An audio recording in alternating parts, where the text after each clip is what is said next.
มาแจ้งหน่อยว่าเราส่งสัญญาณแต่พวกคริสตินไปแล้วจะฝากไปดูหน่อยว่าได้ไม่ได้ได้ครับมันแบบได้โอเคได้แต่มันขึ้นแจ้งว่าได้หมดได้หมดใช่ไหมจะให้เขาเช็คอีกทีแล้วค่ะครับ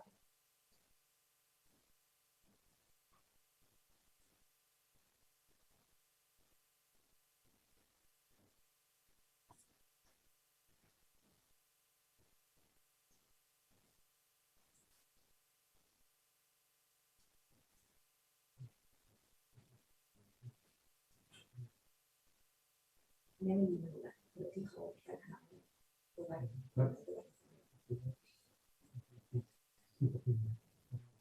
ทำหมดเลย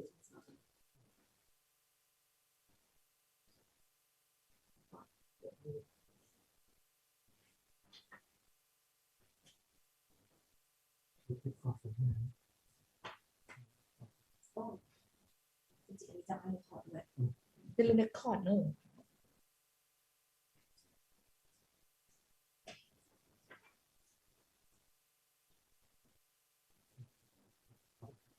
เสร็จพอจบงานนะครับเราคุยเรื่องแต่ต่อที่หน่อยว่าจะเขาไปยังไงว่าเห็นว่าเขายังไม่บอกเลยเดี๋ยวเขาจะต้องบอกอีกทีนึงเขาต้องเป็นคนเลือกตัวเองเขาต้องการ impression moment ต้องการ base moment นะคะซึ่งคราวนี้เขาน่าจะใช้อาทิตย์หน้าใช่ที่หน้านี่คือแบบวันพี่บอกเขาว่าเราจะมีเวลาทำ4 วันอะประมาณอะไรอย่างเงี้ยถึงวันจันทร์คือพี่บอกเขาว่าใช้เวลาประมาณ4 วันในการทำอะแต่ถ้าได้บีบมาไม่ติดก็น่าจะทำเดี๋ยวเขาคงบอกมาอีกทีติดดูซูโน่ส่ง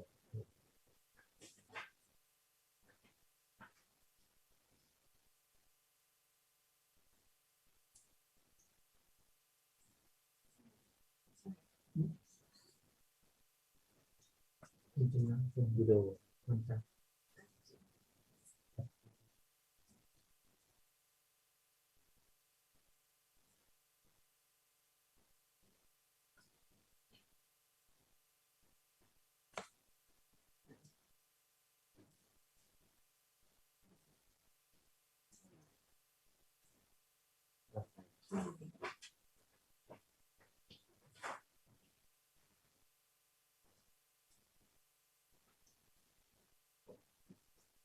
ทำห้องน้ำได้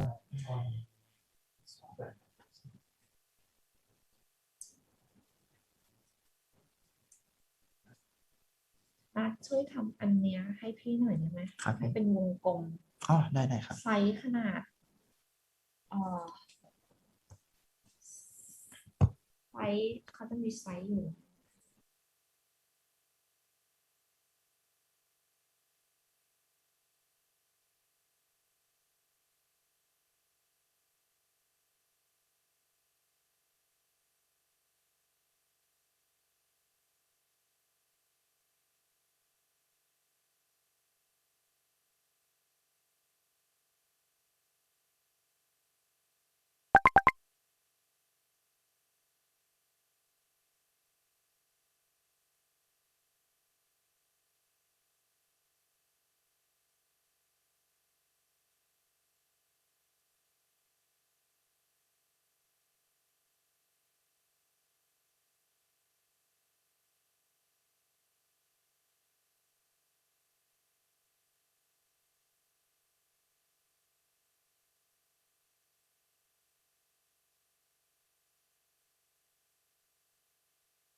doctor কই যাও? আকাশ কালো হয়ে আইতাছে দেখছো? বৃষ্টি আইতাছে। বৃষ্টি আসতে দেরি আছে।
ฮัลโหลค่ะ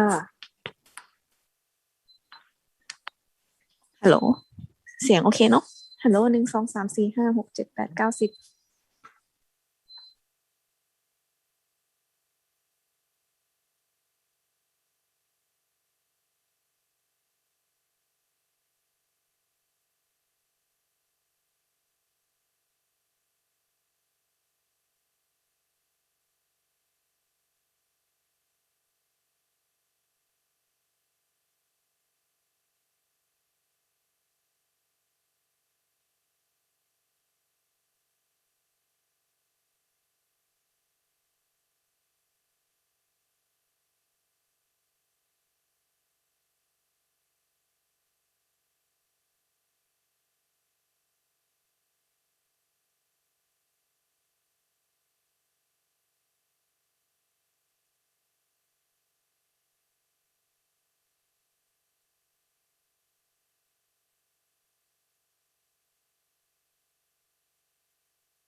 ডাক্তার কই যাও? আকাশ কালো হয়ে আইতাছে, দেখছো? বৃষ্টি আইতাছে। বৃষ্টি আসতে দেরি আছে, 3টার আগে আসবো না। তার আগেই ওরে স্কুলে দিয়া বাজার কইরা চলে আসবো। ঝড় বৃষ্টি কি তোমার জিগায় নাকি আজকে? আরে না, আমার পোলার কাছে ট্যাব আছে, ও ইন্টারনেট দেখে আমারে কইছে।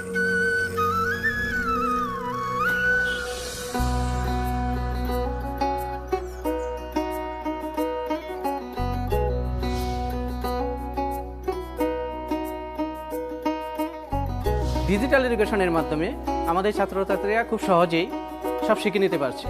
আর এখন স্কুল বন্ধ থাকলেও তারা আর পিছিয়ে যাচ্ছে না।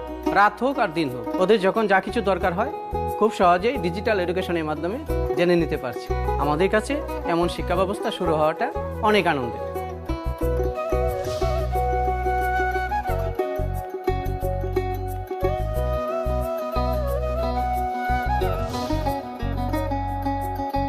Number of tabs will be distributed among few specific schools, children and teachers. These tabs are inclusive of Bijoy Digital School app and internet data. And with this smart device, the teachers will be teaching their students online.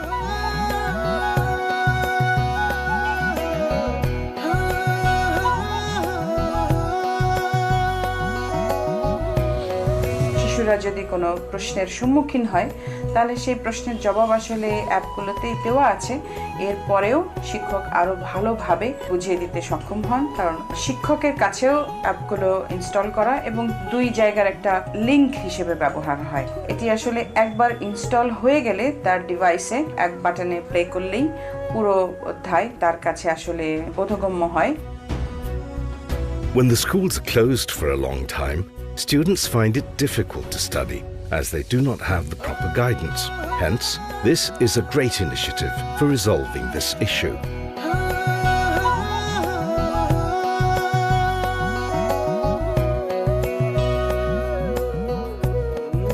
এখন থেকে বাসা পড়তে কোনো অসুবিধা হয় না। বন্ধের ভিতরে ট্যাব থেকে পড়বো, ভালো মতন পড়ালেখা করা, বড় হয়ে ইঞ্জিনিয়ার হবো।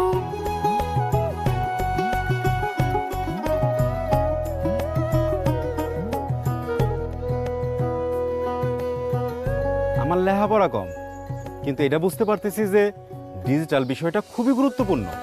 আমার ছেলে এখন আর লেখাপড়ায় পিছাই যাব না। সব যখন হাতের কাছে আছে তখন আর টেনশনের কি। ডিজিটাল বাংলাদেশে আমার ছেলে লেখাপড়া করব ডিজিটাল ভাবেই। নতুন দিনের শুরু ওদের হাতেই হইল, ভাবতেই ভালো লাগতেছে।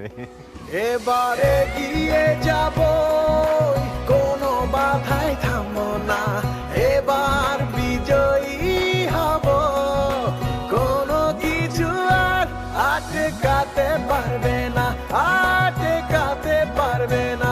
Our main goal is to make sure that everyone is moving at the same pace in digital Bangladesh.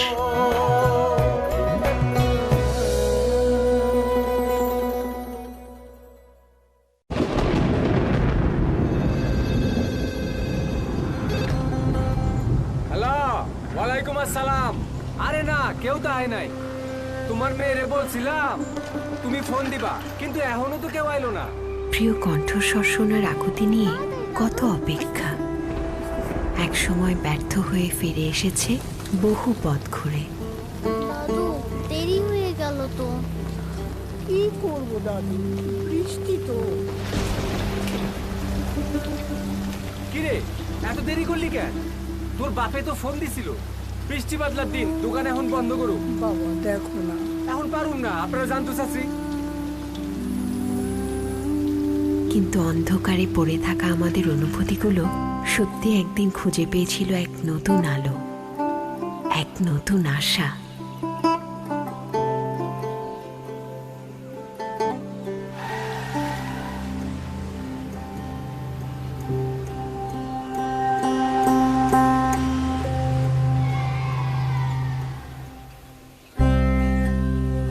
যা যুক্ত করলো আমাদেরকে আমাদের সাথে, বিশ্বের সাথে।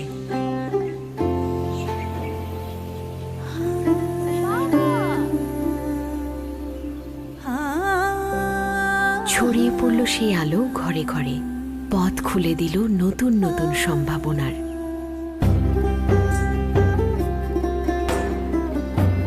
সারা দেশের বিচ্ছিন্ন মানুষ পেল নিরবচ্ছিন্ন নেটওয়ার্ক। যে কোনো সময় হাতের মুঠোয়।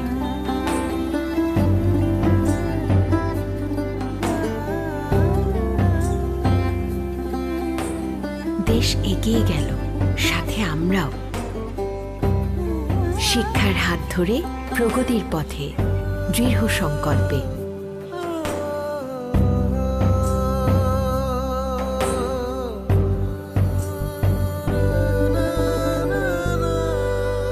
আর দেখতে দেখতে বিশ্বটা হয়ে উঠল আমাদের খেলাঘর। এমন একটা প্ল্যাটফর্ম যেখানে সব সম্ভব, যেখানে সব কিছু হাতের মুঠোয়। ব্যাস ব্যবহার করতে জানতে হবে। তাই চলছে যাত্রা বিরতিহীন।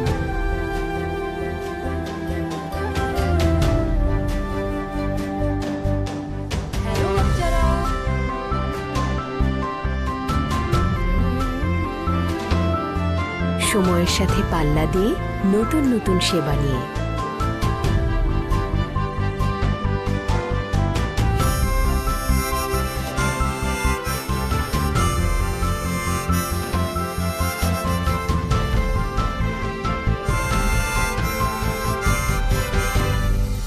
G, 3G, 4G আর আগামীতে 5G নিয়ে একটা ফুললি কানেক্টেড ইন্টেলিজেন্ট বাংলাদেশের দিকে, যেখানে আমাদের স্বপ্নগুলো আকাশ ছোঁবে।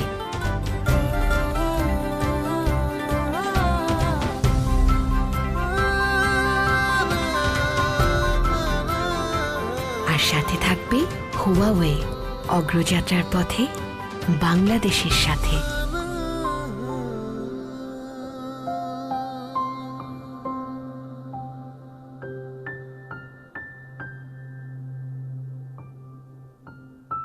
Huawei in Bangladesh for Bangladesh.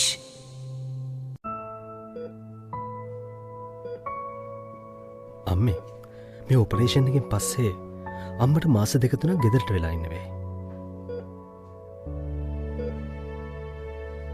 අනේ පුතේ. එතකොට මගේ ඉස්කෝලේ ළමයින්ට මොකද වෙන්නේ? අපි මේ ඔපරේෂන් එක පස්සේ කරමු. මට අමාරුවක් නේ. පුතා අද 4ට තිස්සස වීඩියෝ කෝල් එකක් ගන්නම් කිව්වා. ඔයාට තියෙන ප්‍රශ්න ඔක්කොම එයාගෙන් අහලා විසඳ ගන්න පුළුවන්. හරි ටීචර්. එන සතියේ මම ඔයගොල්ලෝ ගාවට එන්නේ අයිෆල් කුළුණේ ඉඳන්. මගේ channel එක subscribe කරලා නැත්නම් දැන්ම subscribe කරන්න. මම හර්ෂ.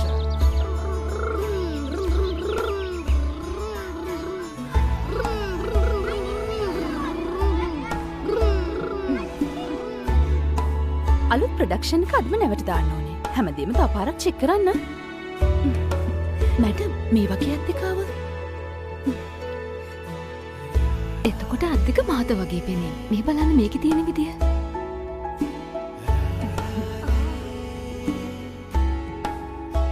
අපි දැන් හැම ටව එකකටම 5G දාන්න ලෑස්තිලා ඉන්නේ.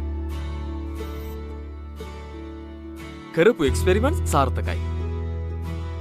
ළඟදිම ලංකාවටම 5G ලොන්ච් කරන්න පුළුවන්.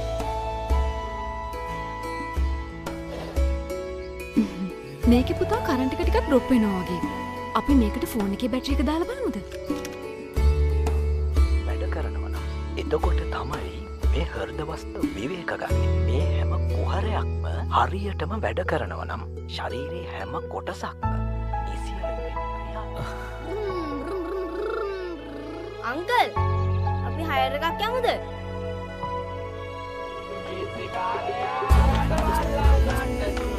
මේ ඉන්නේ අපේ ටීචර්. මේ තමයි අපේ යාළුවෝ ටික.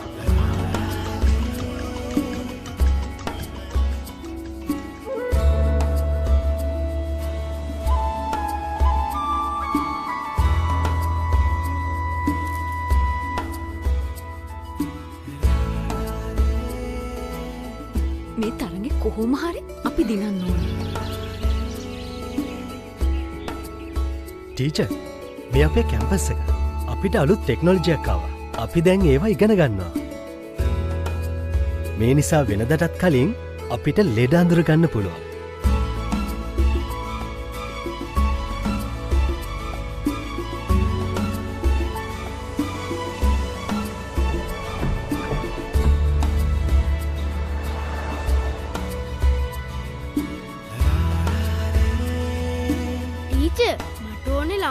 වටේ යන්න. එතකොට මට පුළුවන් මුහුද බලන්න. නුවර පෙරහැර බලන්නත් පුළුවන්.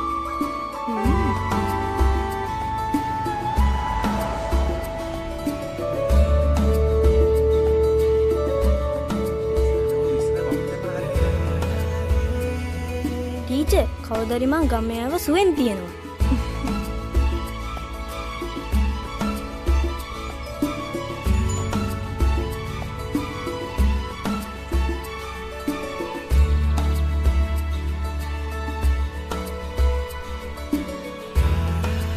මමත් අක්ක වගේ ඇඳුම් අහනවා. ටීචර්ටත් මම ලස්සන ඇඳුමක් අහලා දෙන්නම් එතකොට.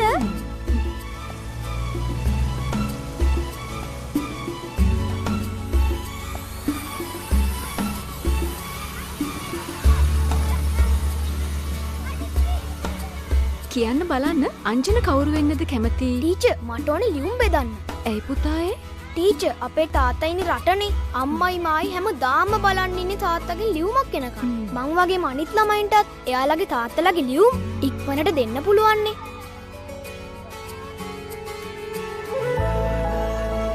Teacher.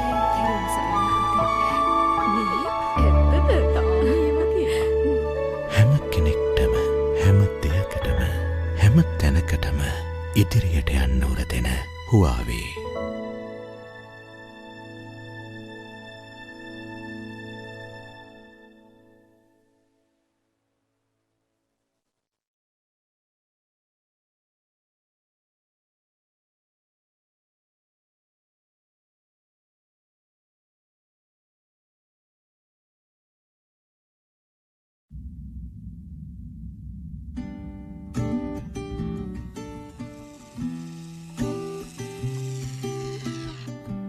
There's a house we can build.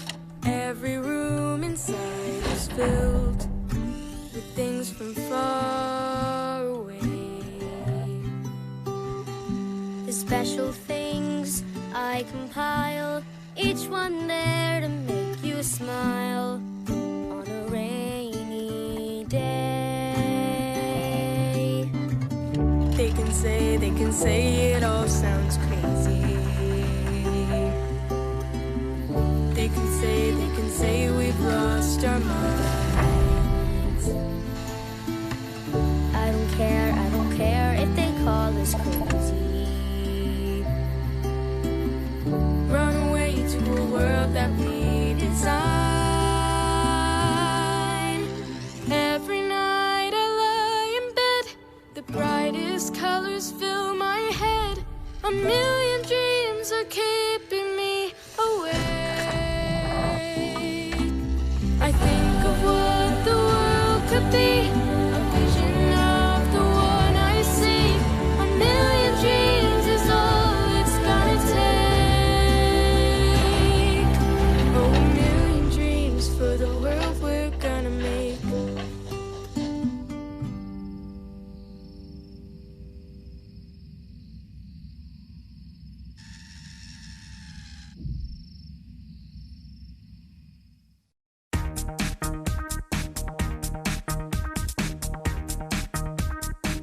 Seeds for the Future was launched in Thailand in 2008, aiming to offer students a unique technology journey combined with diverse aspects of Chinese culture. 2020 marks the 12th anniversary of Seeds for the Future, an important milestone according to Chinese culture. Driven by the need to innovate, in 2020 we launched our online version, creating an engagement more vibrant than ever. Over 3,000 students from 103 countries and regions joined the online program, tripling the number of annual participants and reaching nearly 9,000 alumni worldwide since 2008. More than 400 leading experts across sectors joined and supported the program in their countries, endorsing the program's contributions to the development of young talents and bridging the digital divide locally. With 67 live streams and pre-recorded courses delivered by entrepreneurs, artists, professors, experts, and instructors from around the world, students gained knowledge and skills in ICT and relevant topics, nurturing students around the program's main pillars. Empowering women in technology is one of Huawei's goals through Seeds for the Future. As of 2020, we surpassed in many countries our pledge for 1/3 female participants.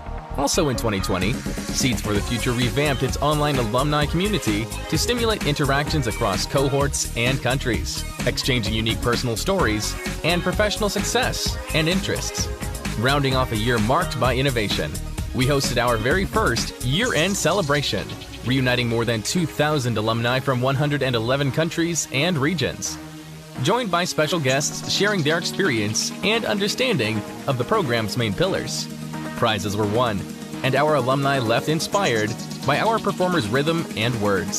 It's not just about where we've been, but where we might go. We won't always get it right, but that's part of life though. So keep taking those chances. That is my hope. Because when you dare to dream, that's when you let your light show. In the upcoming years, Huawei will continue to plant more seeds for the future, regardless of the challenges, knowing that every seed that survives the winter will blossom with hope.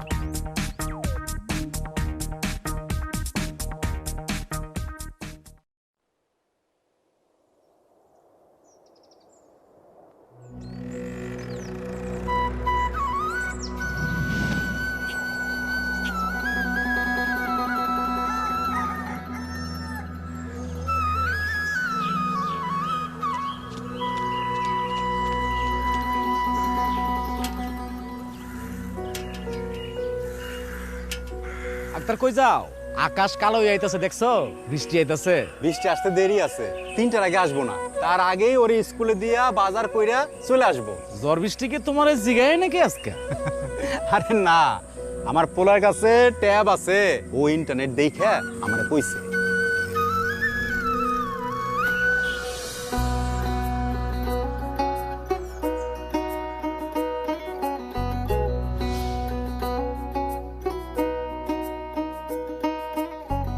Digital এডুকেশনের মাধ্যমে আমাদের ছাত্রছাত্রীরা খুব সহজেই সব শিখে নিতে পারছে। আর এখন স্কুল বন্ধ থাকলেও তারা আর পিছিয়ে যাচ্ছে না। রাত হোক আর দিন হোক, ওদের যখন যা কিছু দরকার হয় খুব সহজেই ডিজিটাল এডুকেশনের মাধ্যমে জেনে নিতে পারছে। আমাদের কাছে এমন শিক্ষা ব্যবস্থা শুরু হওয়াটা অনেক আনন্দের।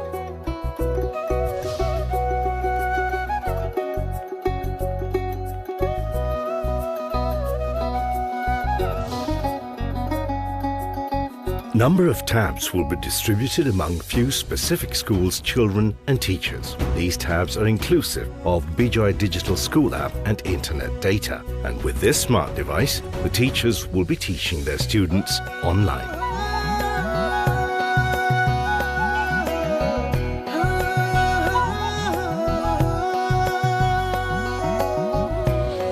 শিশুরা যদি কোনো প্রশ্নের সম্মুখীন হয় তাহলে সেই প্রশ্নের জবাব আসলে অ্যাপগুলোতেই দেওয়া আছে।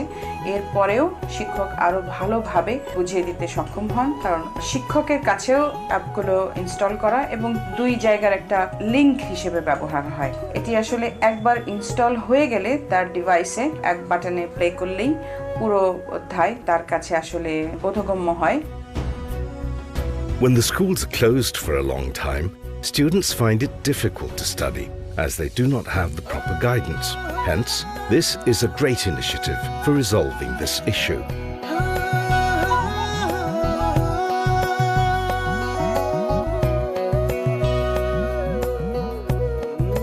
এখন থেকে বাসা পড়তে কোনো অসুবিধা হয় না। বন্ধের ভিতরে ট্যাব থেকে পড়বো, ভালো মতন পড়ালেখা করে বড় হয়ে ইঞ্জিনিয়ার হবো।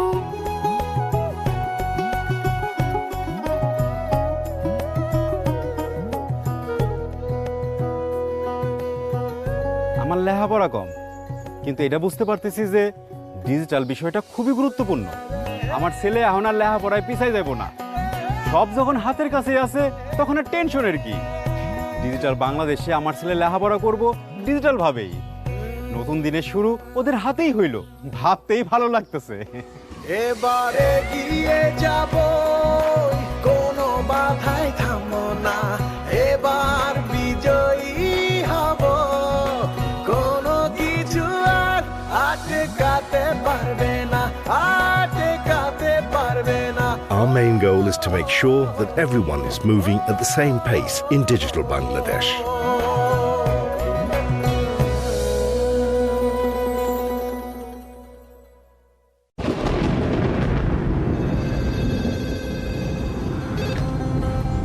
হ্যালো, ওয়ালাইকুম আসসালাম।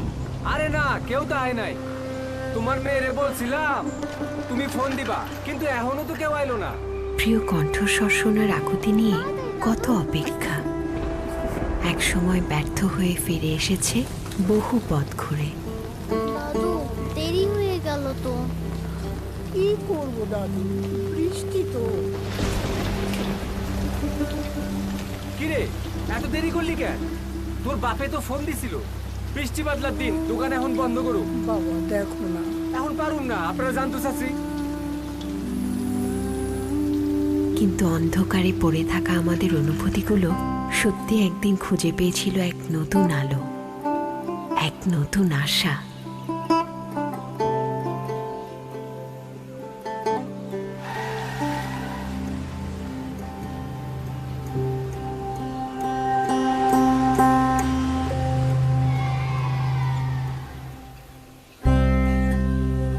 যা যুক্ত করলো আমাদেরকে আমাদের সাথে, বিশ্বের সাথে।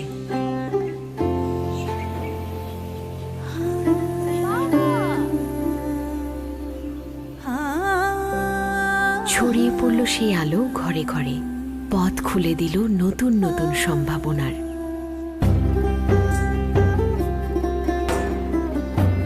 সারা দেশের বিচ্ছিন্ন মানুষ পেল নিরবচ্ছিন্ন নেটওয়ার্ক।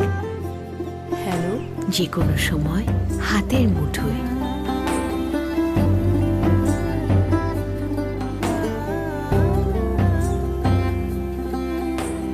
দেশ এগিয়ে গেল, সাথে আমরাও। শিক্ষার হাত ধরে প্রগতির পথে, দৃঢ় সংকল্পে।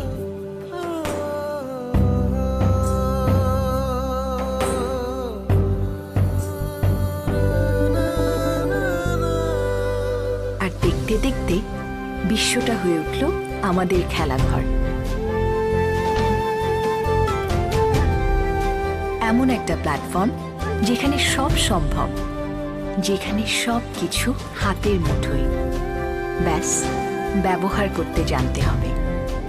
তাই চলছে যাত্রা বিরতিহীন।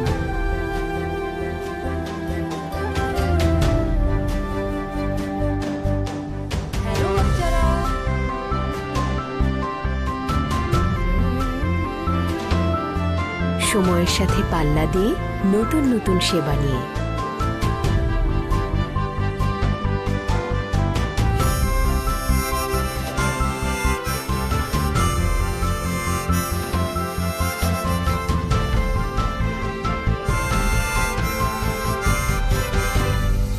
G, 3G, 4G আর আগামীতে 5G নিয়ে একটা ফুললি কানেক্টেড ইন্টেলিজেন্ট বাংলাদেশের দিকে, যেখানে আমাদের স্বপ্নগুলো আকাশ ছোঁবে।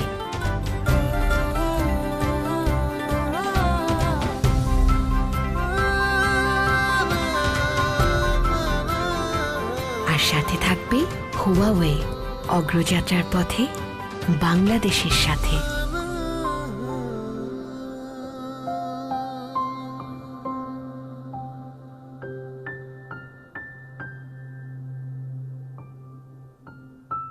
Huawei in Bangladesh for Bangladesh.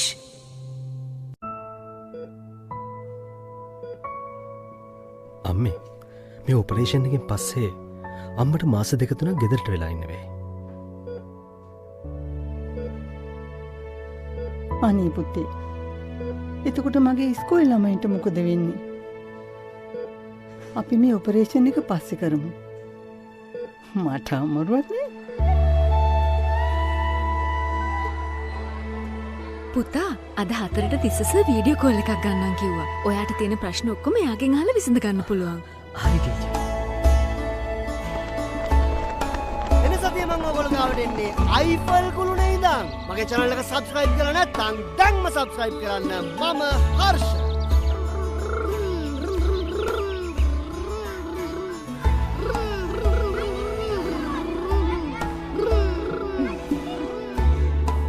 අලුත් ප්‍රොඩක්ෂන් එක අදම නැවට දාන්න ඕනේ. හැමදේම තව පාරක් චෙක් කරන්න. මැඩම් මේ වගේ අද්දිකාව. එතකොට අද්දික මාත වගේ පෙනේ. මේ බලන්න මේකේ තියෙන විදිය.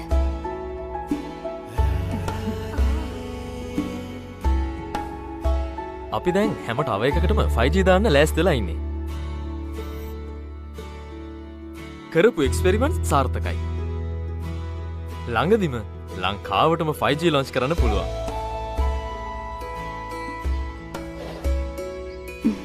මේකේ පුතා කරන්ට් එක ටිකක් ඩ්‍රොප් වෙනවා වගේ. අපි මේකට ෆෝන් එකේ බැටරි එක දාලා බලමුද? වැඩ කරනවා නම් එතකොට තමයි මේ හෘද වස්තු විවේක ගන්න. මේ හැම කුහරයක්ම හරියටම වැඩ කරනවා නම් ශරීරයේ හැම කොටසක්ම අංකල් අපි හයර් එකක් යමුද?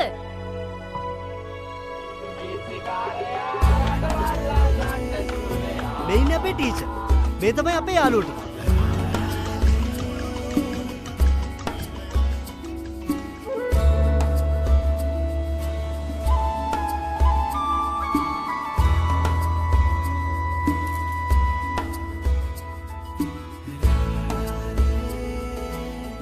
මේ තරඟේ කොහොම හරි අපි දිනන්න ඕනේ. ටීචර්, මේ අපේ කැම්පස් එක. අපිට අලුත් ටෙක්නොලොජියක් ආවා. අපි දැන් ඒවා ඉගෙන ගන්නවා. මේ නිසා වෙනදටත් කලින් අපිට ලෙඩ අඳුර ගන්න පුළුවන්.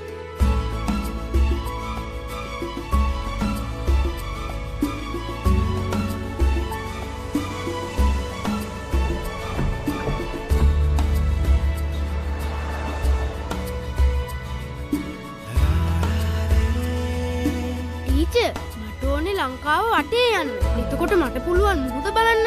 නුවර පෙරහැර බලන්නත් පුළුවන්.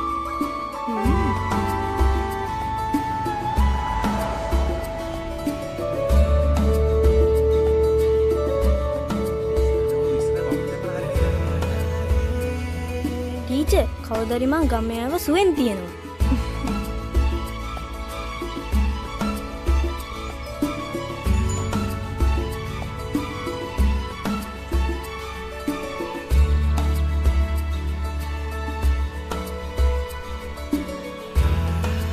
මමත් අක්ක වගේ ඇඳුම් මහනවා. ටීචර්ටත් මම ලස්සන ඇඳුමක් මහලා දෙන්නම් එතකොට.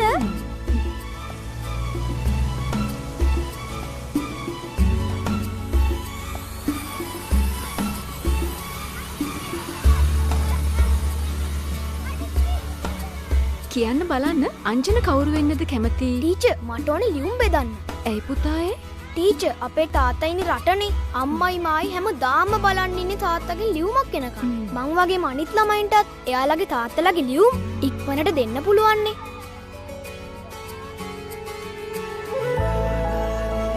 Teacher,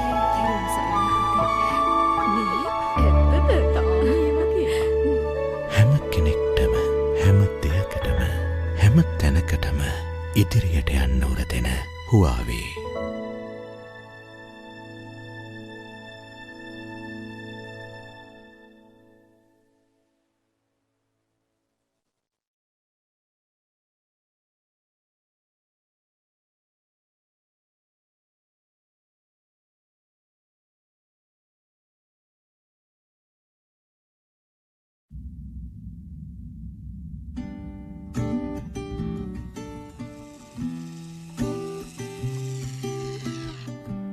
There's a house we can build.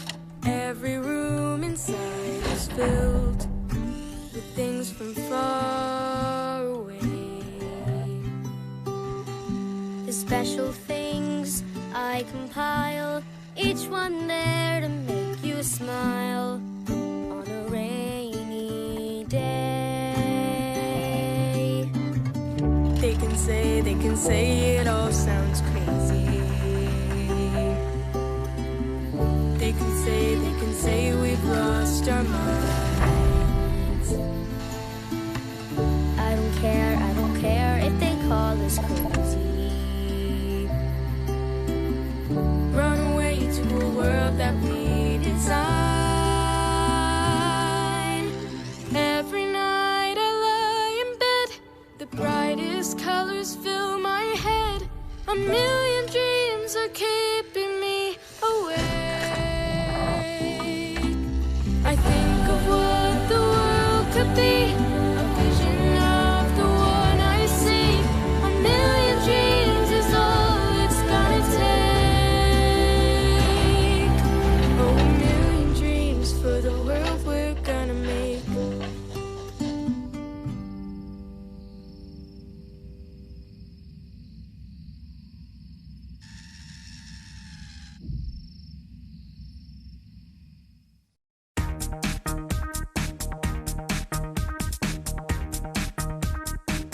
Seeds for the Future was launched in Thailand in 2008, aiming to offer students a unique technology journey combined with diverse aspects of Chinese culture. 2020 marks the 12th anniversary of Seeds for the Future, an important milestone according to Chinese culture. Driven by the need to innovate, in 2020 we launched our online version, creating an engagement more vibrant than ever. Over 3,000 students from 103 countries and regions joined the online program, tripling the number of annual participants and reaching nearly 9,000 alumni worldwide since 2008. More than 400 leading experts across sectors joined and supported the program in their countries, endorsing the program's contributions to the development of young talents and bridging the digital divide locally. With 67 live streams and pre-recorded courses delivered by entrepreneurs, artists, professors, experts, and instructors from around the world, students gained knowledge and skills in ICT and relevant topics, nurturing students around the program's main pillars. Empowering women in technology is one of Huawei's goals through Seeds for the Future. As of 2020, we surpassed in many countries our pledge for 1/3 female participants. Also in 2020, Seeds for the Future revamped its online alumni community to stimulate interactions across cohorts and countries, exchanging unique personal stories and professional success and interests. Rounding off a year marked by innovation, we hosted our very first year-end celebration, reuniting more than 2,000 alumni from 111 countries and regions, joined by special guests sharing their experience and understanding of the program's main pillars. Prizes were won, and our alumni left inspired by our performers' rhythm and words. It's not just about where we've been, but where we might go. We won't always get it right, but that's part of life, though. So keep taking those chances. That is my hope. Because when you dare to dream, that's when you let your light show. In the upcoming years, Huawei will continue to plant more seeds for the future, regardless of the challenges, knowing that every seed that survives the winter will blossom with hope.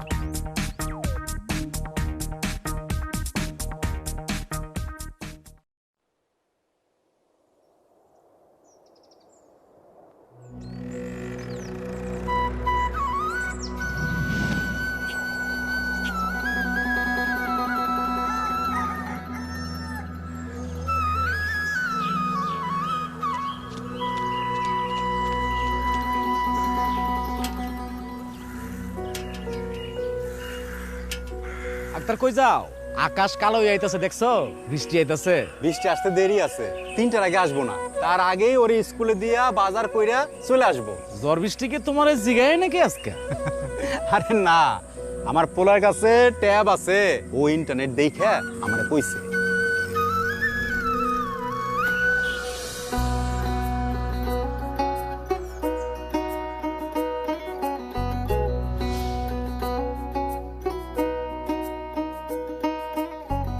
Digital এডুকেশনের মাধ্যমে আমাদের ছাত্রছাত্রীরা খুব সহজেই সব শিখে নিতে পারছে। আর এখন স্কুল বন্ধ থাকলেও তারা আর পিছিয়ে যাচ্ছে না। রাত হোক আর দিন হোক, ওদের যখন যা কিছু দরকার হয় খুব সহজেই ডিজিটাল এডুকেশনের মাধ্যমে জেনে নিতে পারছে। আমাদের কাছে এমন শিক্ষা ব্যবস্থা শুরু হওয়াটা অনেক আনন্দের।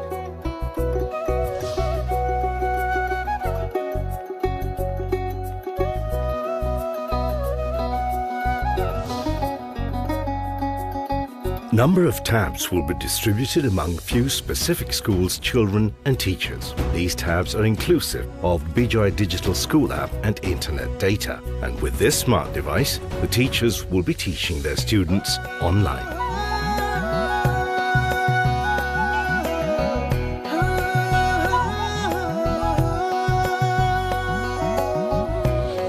শিশুরা যদি কোনো প্রশ্নের সম্মুখীন হয় তাহলে সেই প্রশ্নের জবাব আসলে অ্যাপগুলোতেই দেওয়া আছে। এরপরেও শিক্ষক আরো ভালোভাবে বুঝিয়ে দিতে সক্ষম হন, কারণ শিক্ষকের কাছেও অ্যাপগুলো ইনস্টল করা এবং 2 জায়গার একটা লিংক হিসেবে ব্যবহার হয়। এটি আসলে একবার ইনস্টল হয়ে গেলে তার ডিভাইসে এক বাটনে প্লে করলেই পুরো অধ্যায় তার কাছে আসলে বোধগম্য হয়। When the schools are closed for a long time, students find it difficult to study as they do not have the proper guidance. Hence, this is a great initiative for resolving this issue.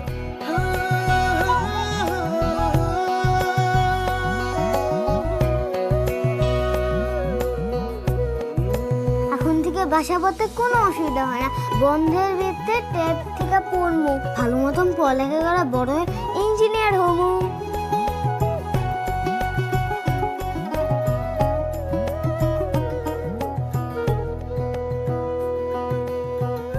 আমার লেখাপড়া কম, কিন্তু এটা বুঝতে পারতেছি যে digital বিষয়টা খুবই গুরুত্বপূর্ণ। আমার ছেলে এখন আর লেখাপড়ায় পিছাই যাব না। সব যখন হাতের কাছে আছে তখন আর টেনশনের কি। ডিজিটাল বাংলাদেশে আমার ছেলে লেখাপড়া করব ডিজিটাল ভাবেই। নতুন দিনের শুরু ওদের হাতেই হইল, ভাবতেই ভালো লাগতেছে। এবারে গিয়ে যাব, কোনো বাধায় থামো না, এবার বিজয়ী হব, কোনো কিছু আর আটকাতে পারবে না, আটকাতে পারবে না। Our main goal is to make sure that everyone is moving at the same pace in digital Bangladesh.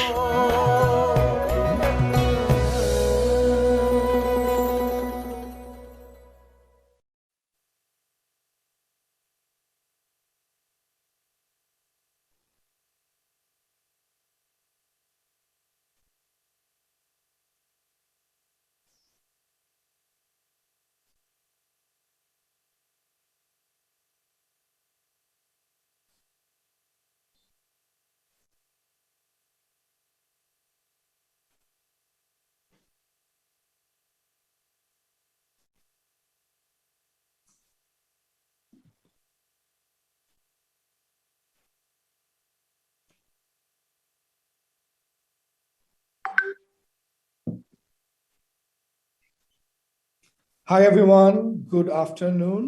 This is Ghulam Samdani Don. I am a professional corporate trainer, a radio and television personality, and host for today's prestigious event driven by Huawei. I would like to welcome all of you to the Digital Talent Regional Summit with the title of Cultivating a Talent Ecosystem for Inclusive Digital Prosperity.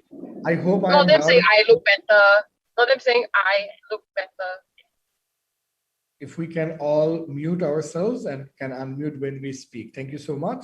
As I was saying, the title for today's program is Cultivating a Talent Ecosystem for Inclusive Digital Prosperity. You know what has happened? The coronavirus pandemic has disrupted markets, labor markets, and talents all across the world, and something that we have never ever seen before, right? At the same time, the world is trying to, familiarize itself with new technologies, new ways of doing things, working from home, all this driven by online, automated, and intelligent trends to build digital competitiveness and resilience. Just like any industry, talent and skills are essential to build a long-lasting digital future in the ICT industry as well.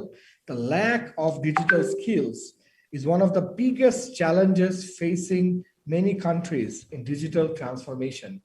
This has amplified the digital skill gap and has created more urgent reasons for all stakeholders, including governments, employers, academia, and people all across the different fields to invest in cultivating a talent ecosystem for an inclusive digital future.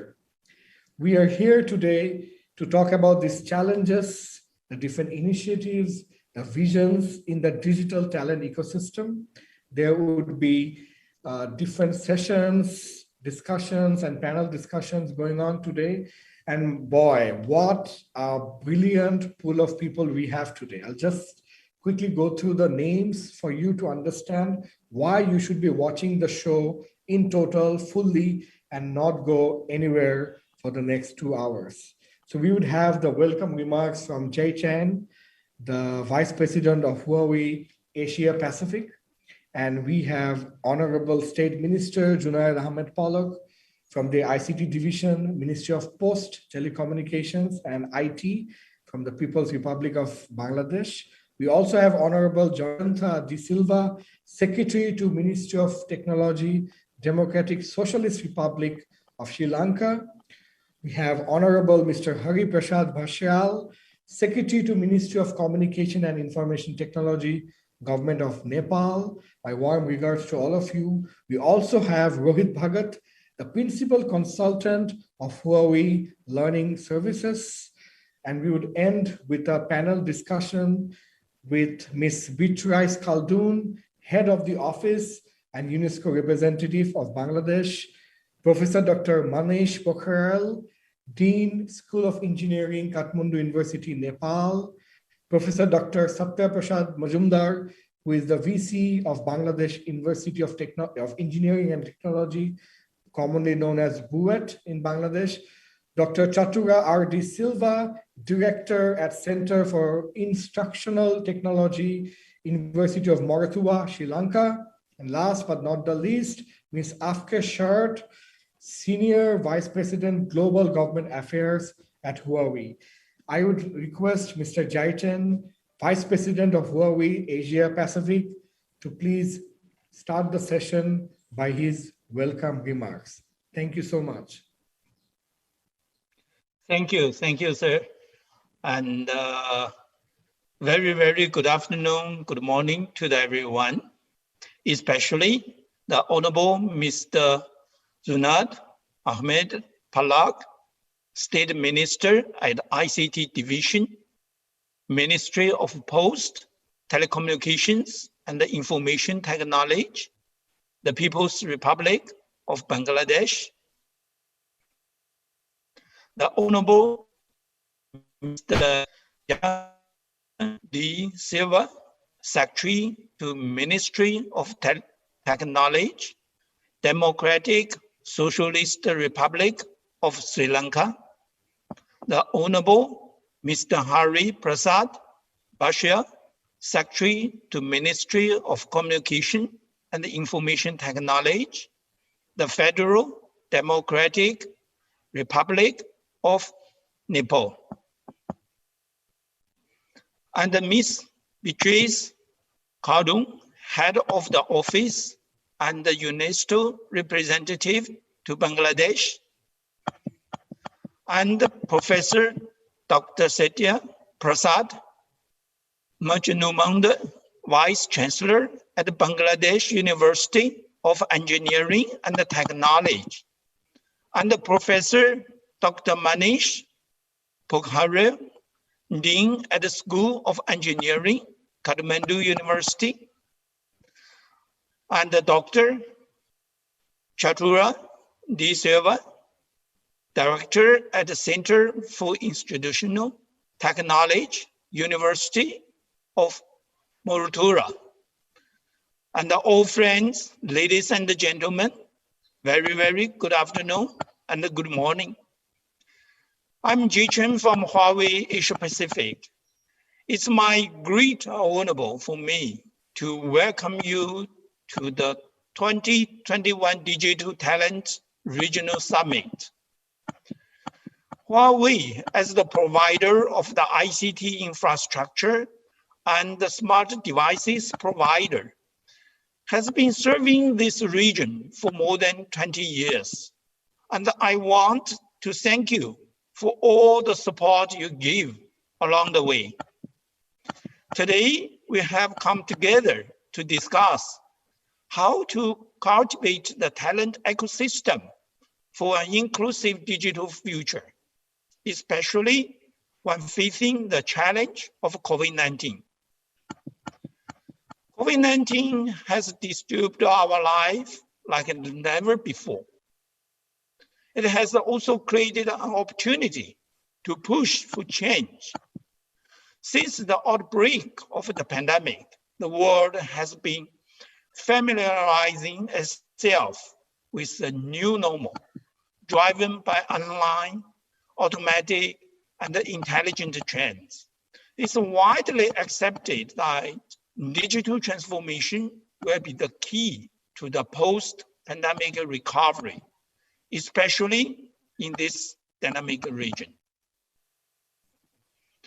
At Huawei, we believe that the talent ecosystem is the cornerstone of economic recovery and a long-lasting digital future. However, the lack of digital skills is one of the biggest challenges facing many countries. According to a recent survey, more than 50% of APAC CEOs see it's difficult for them to hire talent with the right digital skills. Together with our partners, Huawei hopes to tackle the talent deficit by developing standards, building alliance, and communicating talent value. To address current learning challenges from COVID-19 and combat this talent shortage, Huawei has launched multiple initiatives across the region to facilitate remote learning and cultivate the talent ecosystem.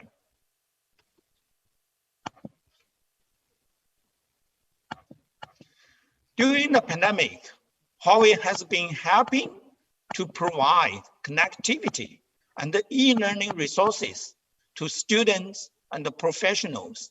For example, we have cooperated with partners like UNESCO in Bangladesh to provide digital solutions for distance learning. Our free online Huawei Academy offers thousands of the courses and hundreds of skilled trainers to young talents who are interested in acquiring digital skills. To provide a better experience, Huawei has also released our end-to-end Huawei Talent Platform. This platform helps learners improve their capabilities and assists them with career development by offering a one-stop services that covers online courses, examinations, certifications, and job seeking. For young students, Huawei has launched the Seeds for the Future program since year 2008, which aims to help cultivate local ICT talent, promote knowledge sharing, and enhance young students' understanding and interest in the ICT industry.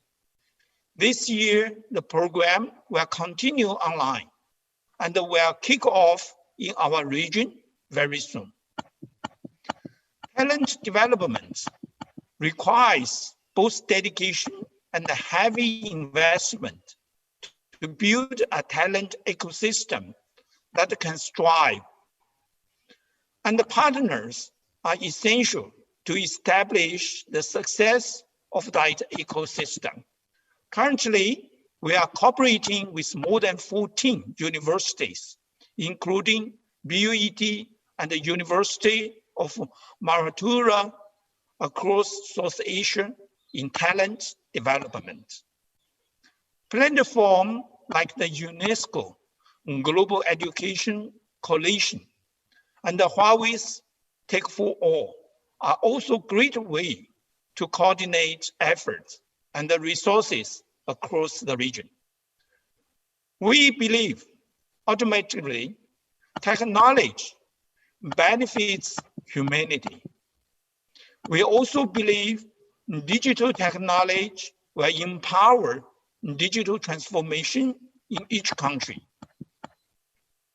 This year, Huawei will extend our digital talent cultivation initiatives even further. I'm very glad to mention that in the next 5 years, Huawei expects and target to develop more than 100,000 ICT talents and provide support to build a vibrant digital talent ecosystem in this dynamic region, especially in Bangladesh, Sri Lanka, and Nepal. Partnership with all the ecosystem.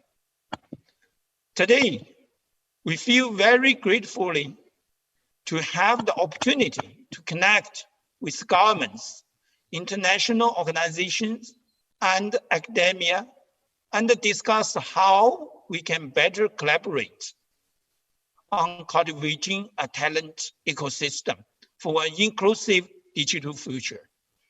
Everyone brings a unique skill or resources to the table. We cannot solve all our education challenges overnight. But if we work together, we can do more. I'm sure today's discussion can help us explore these topics more. Hope meeting today successful. Ladies and gentlemen, thank you. Thank you very much. Thank you, Jay Chen, for your wonderful speech. I think that was a very good introduction, and it paves the way forward for all of us in the future. It gives a lot of perspective on what this discussion would be about today. And I really loved your ending quote where you say that we are doing more, but if we work together, we can do so much more. I think that was just brilliantly put. And thank you so much for your wonderful speech. Right now, I would request one of our beloved persons, one of our most respected persons in the nation, the very charismatic, honorable State Minister of ICT in Bangladesh, Mr. Junaid Ahmed Polok, to say a few words to open his keynote speech. Thank you very much, Mr. Don Samdani, for your excellent moderation. Honorable Minister, Mr. Provat Gorang, Ministry of Communication and Information Technology, Government of Nepal, Mr. Jayanta De Silva, Secretary to Ministry of Technology, Democratic Socialist Republic of Sri Lanka, Ms. Afke Chard, Senior Vice President, Huawei Global Government Affairs, Ms. Khaldoon, Head of Office, UNESCO Bangladesh, Professor Dr. Manish Pokhrel, Dr. Chatura De Silva, Professor Dr. Satya Prasad Majumdar, Mr. Joy Chen, Rohit Bhagat, Principal Consultant, Huawei iLearning Services, and honored guests, good afternoon to everyone. I want to thank Huawei for organizing this summit. It is an ideal time for us to address digital talent cultivation along with the digitalization. At the outset, on the 50th anniversary of independence of Bangladesh and 100th birth anniversary of Father of our nation, Bangabandhu Sheikh Mujibur Rahman, I would like to pay my homage to martyrs of our liberation war and to our Father of our nation, because of whom we have our freedom and our great independent country, Bangladesh. The Father of our nation, Bangabandhu Sheikh Mujibur Rahman, said that the greatest asset of Bangladesh is its soil and its people. Even after 50 years of our independence, we are realizing how important that statement was, as Bangladesh was able to provide food security and rely on local human resources to achieve positive growth in 2020 amidst the pandemic as one of the only two ASEAN and South Asian economies. Before the pandemic hit, it was nearly 8% GDP growth as one of the fastest growing economies in the world. Today, we are 34th in the World Economic Forum Inclusive Development Index, ahead of many established nations. And by 2030, we will be the 24th largest economy in the world. This year, Bangladesh has met for the second time all the three eligibility criteria for the graduation into developing nation involving income per capita, human assets index, and economic and environmental vulnerability index, EVI, despite the pandemic. The key ingredients behind this growth has been smartly utilizing ICT to spur growth in all sectors. The welfare philosophy of Bangabandhu is powerfully reflected in the development visions of Honorable Prime Minister Sheikh Hasina, that is Vision 2021, Vision 2041, and Delta Plan 2100. The Digital Bangladesh has led the remarkable progress with direct implementation guidance. The Honorable ICT Advisor to the Honorable Prime Minister, Mr. Sajeev Joy. The Vision 2021 is being implemented under 4 pillars or blocks: e-governance, connectivity for all, human capital development, and ICT industry promotion. Despite the pandemic, we are confident that we will achieve Vision 2021 on time, where technology adoption, infrastructure, policy support, and digital human capital will play key roles. It is essential to have collaboration among the private sector, government, and industry. Huawei has been an important partner for us as their initiatives have been helpful to increase digitalization within the nation and upskill the youth and prepare them for the future. Huawei worked with us to bridge the ICT technology and empower women through the digital mobile training bus. On the other hand, Seeds for the Future has allowed university students to learn from industry experts about the latest technological developments. Bangladesh Computer Council and High-Tech Park Authority of ICT Division has signed agreements with Huawei to bring 4 different projects for youth development in Bangladesh. It is also working with leading universities like Bangladesh University of Engineering and Technology, BUET, to establish ICT Academy. We appreciate the organization's effort in supporting us while we build a robust digital economy. To address the human resource needs of the industry, the government has been making progress in developing trained professionals for reaching the number of IT professionals up to 2 million by 2021 through several training programs.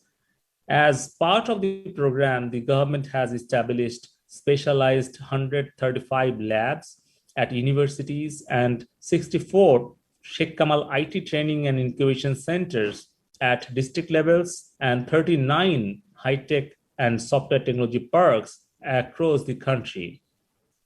The government has also introduced compulsory ICT education at the secondary level. Bangladesh has already emerged as one of the top destinations for freelance online work. According to the Oxford Internet Institute of Oxford University, Bangladesh has over 600,000 digital workers, making it the second largest pool of online workers in the world. And every year we are earning more than $1 billion from software and service export. Looking ahead, we are focused on developing our youth in the 4th industrial revolution stack and are building schools of the future and advanced digital labs across the country. The World Bank has played also a very key role in supporting 2 of our key projects, leveraging ICT and support to high-tech parks to develop the digital skills over 50,000 youth and women over the past 6 years. Now we are partnering with World Bank and many other development partners on 2 more projects, the Enhancing Digital Government and Economy Project, or AGE for short, and the Private Sector and Digital Entrepreneurship Development Project, or PRIDE, which includes digital training for over 150,000 youth and women. To keep up with the rapid technological change, we have the strategy to prepare skills for the 4th industrial revolution in place. We are designing the right programs so that we are able to prepare our youth for the jobs of today and for tomorrow. In the local and global markets, the government has established specialized labs in all 135 universities in Bangladesh. The works of establishing Sheikh Hasina Institute of Frontier Technologies Shift is underway. We are incredibly pleased to see that Sri Lanka and Nepal are investing in their respective ICT sector and digital skills similar to Bangladesh. We are looking forward to exchanging our knowledge and expertise so that together we can ensure a smooth digital transformation in Asia Pacific. Bangladesh has learned from the current pandemic that we have to move all together to survive, to prosper, and to protect this world. This is not the time to compete, but rather to cooperate and collaborate. Let's make our next generation genius, think digital, build digital. Joy Bangla. Joy Bangabandhu. Thank you very much for your patient hearing. Thank you so much, Jonar Ahmed Polak, sir, for your wonderful speech. I really love the way you ended by saying this is not the time to compete, but to cooperate. I think this is just brilliant and amazing. And also, thank you for highlighting all the different initiatives that the government is taking in partnership with Huawei, with partnership with World Bank, with all the universities, with the ICT ministry, with everyone, keeping the fourth industrial revolution in mind. I think we are very lucky. We are very happy to have you as our minister to take Bangladesh forward in the digital ecosystem. Thank you so much. Now may I request the Honorable Jayanta De Silva, Secretary to Ministry of Technology, Democratic Socialist Republic of Sri Lanka, to make his keynote speech. Thank you, sir. Good afternoon. It's a pleasure to be with all of you. To be very honest, I'm quite impressed what Bangladesh is doing. I've been witnessing Bangladesh. I've been traveling to Bangladesh a lot, and I'm very proud that you all are doing great. And just to talk about what Sri Lanka is doing on this path, the Technology Ministry was formed only about 5 months ago, and being our president, Mr. Gotabaya Rajapaksa, being the minister, emphasize what we are so much focus on this path and the industry. We as a region in the world has the best potential in the technology, and especially in the ICT. 60% of the population is around us, and we obviously are in the right part of the world, and we are in the right direction too. But we have a huge challenge in front of us, bridging the gap between the haves and the have-nots, taking our countries from third world to first world. And we all feel that technology is the only way, the only path in bringing our countries in from third world to the first world. Before I start explaining of our direction, Sri Lankan, I would like to emphasize in which areas that we are focusing on. If you take technology, or if mainly on the ICT, I would talk today, we have 4 layers. The first one is, of course, the hardcore R&D. Now, Huawei and big companies do the hardcore R&D. And we as a country, to be very honest, are not in a position to go into hardcore R&D very much. The second phase, the second layer is actually the application layer, where we are very strong. We do a lot of research on the application layer, and we feel that this is a sector, or this is the layer that Sri Lanka should concentrate on. The third layer in my presentation is actually the professionals. Now, the professionals are divided into many areas, but I won't go into details. But professionals who are working in the sector, where we as an industry has taken up to make our country a $3 billion export country within the next 3 years. Today, IT exports or software exports mainly, we are the 4th largest industry in Sri Lanka. The 4th layer is the users. Now, user layer is where we are concentrating a lot.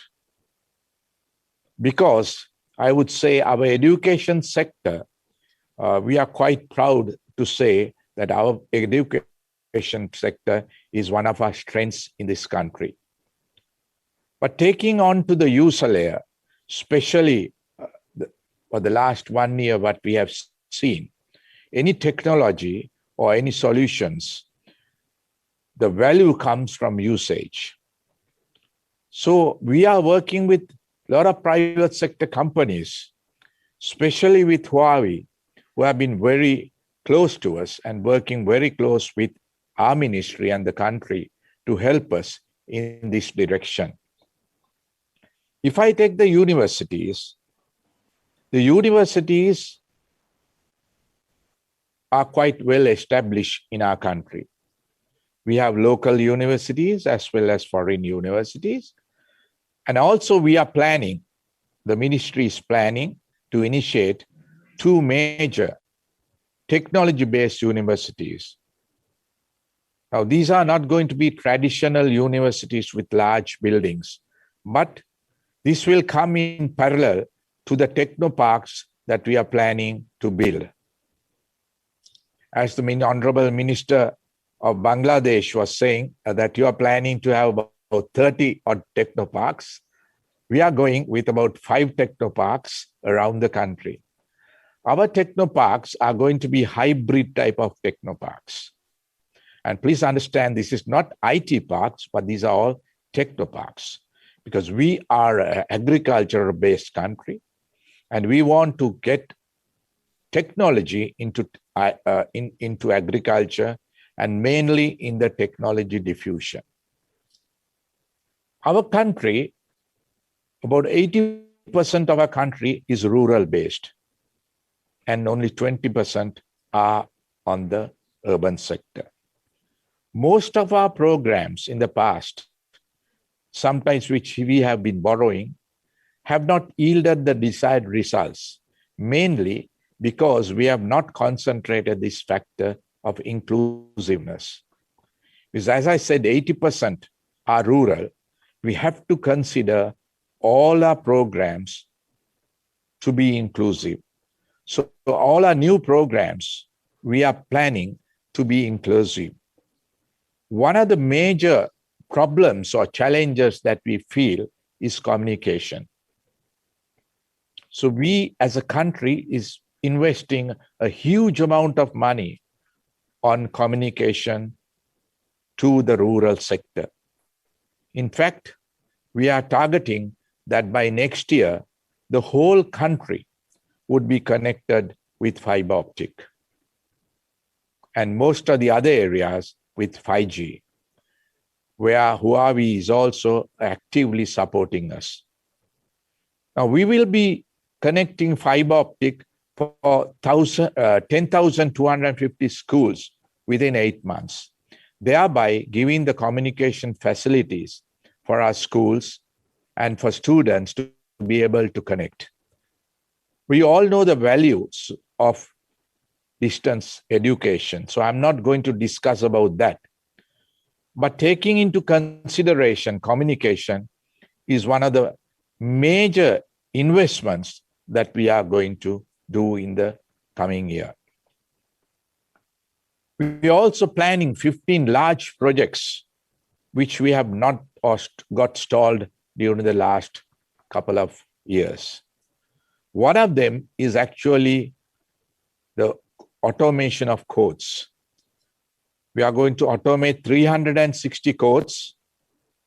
This will give a lot of transparency. And we are going out of traditions and going in with voice recording and video recording of all proceedings, which will obviously needs a lot of bandwidth and a lot of communication links. The other largest projects that we are handling is the unique digital ID. The unique digital ID, which we are hoping to come end of this year, will consist of all modern features like the iris, the 10 fingerprints, and this will be the base of all the other projects that we are planning to do. In the sector of schools, where some of the private sector companies are helping us a lot, as I said, we will be having communication links for all schools, and we would have all literature as well as the syllabus transform to handle the required curriculum considering the distance education. And also in the, as the Minister of Bangladesh was saying, that we would also be starting from the very small days, from the 5th standard, that we will be starting IT education for our people, for our students in this country. The other major factor is going to be the startups. The startup ecosystem is fairly strong in this country. But as the ministry, we are going to, we have a plan of having 1,500 startups with 1,000 ICT related and 500 non-IT. So we are having huge plans in the coming 2 years. And I must thank Huawei for arranging these sessions today, as well as helping us, the government, and especially the Ministry of Technology, in our forward march. I thank you again, as pointed out by Our Excellency Minister of Bangladesh. We are together. We'll have to be together. Our region is going to be one of the fastest moving regions in the world. We have the right ingredients. So let's get together and let's make this world a better and a happier place, especially for our younger generation. Thank you very much.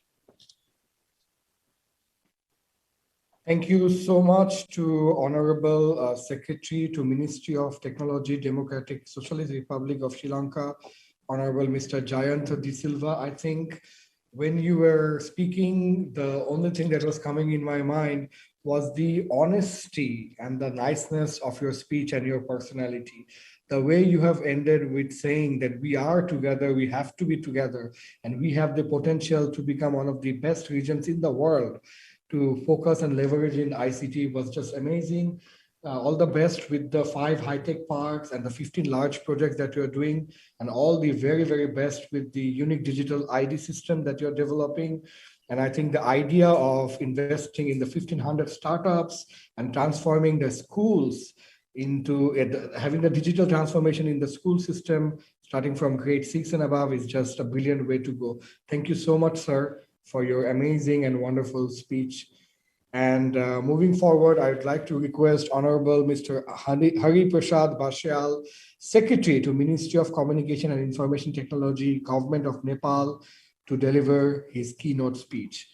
Mr. Hari. Thank you very much, my Bangladeshi good friend. And Honorable State Minister Junaid Ahmed Palak, Honorable Secretary to Ministry of Technology, Mr. Jayant De Silva, Secretary of Sri Lanka, Ms. Beatrice Kaldun, Head of the Office and UNESCO Representative to Bangladesh, Mr. Jai Chen, Vice President, Huawei Asia Pacific, very respected participants, distinguished guests, ladies and gentlemen, good afternoon. It is my great pleasure to participate in this valuable event on cultivating a talent ecosystem for inclusive digital prosperity, Digital Talent Regional Summit. It is my pleasure to participate 2021 Digital Talent Regional Summit organized by Huawei. I would like to express my sincere thanks to the Huawei, who is organizing this valuable program, which would be more realistic event in this COVID-19 pandemic situation. Digital talents development in always in important elements of digitization. Government of Nepal has officially launched Digital Nepal Framework Program. It is a policy-related framework program on nation, 8 sectors and 80 digital initiatives. The 8 dimensions of Digital Nepal framework are digital foundation, agriculture, health, education, energy, tourism, finance, and urban development. The framework envisages a digital Nepal where commerce, people and the government will be using digital technology to drive the innovations, enhance productivity, enrich the quality of life of all the Nepali people. To fulfill the goal of Digital Nepal, digital talents development is one of the key factors around the world. The COVID-19 has disrupted our lives like never, but it is also an opportunity to push for change. Since the outbreak of the pandemic, the world has been familiarizing itself with a new normal driven by online, automated, and intelligent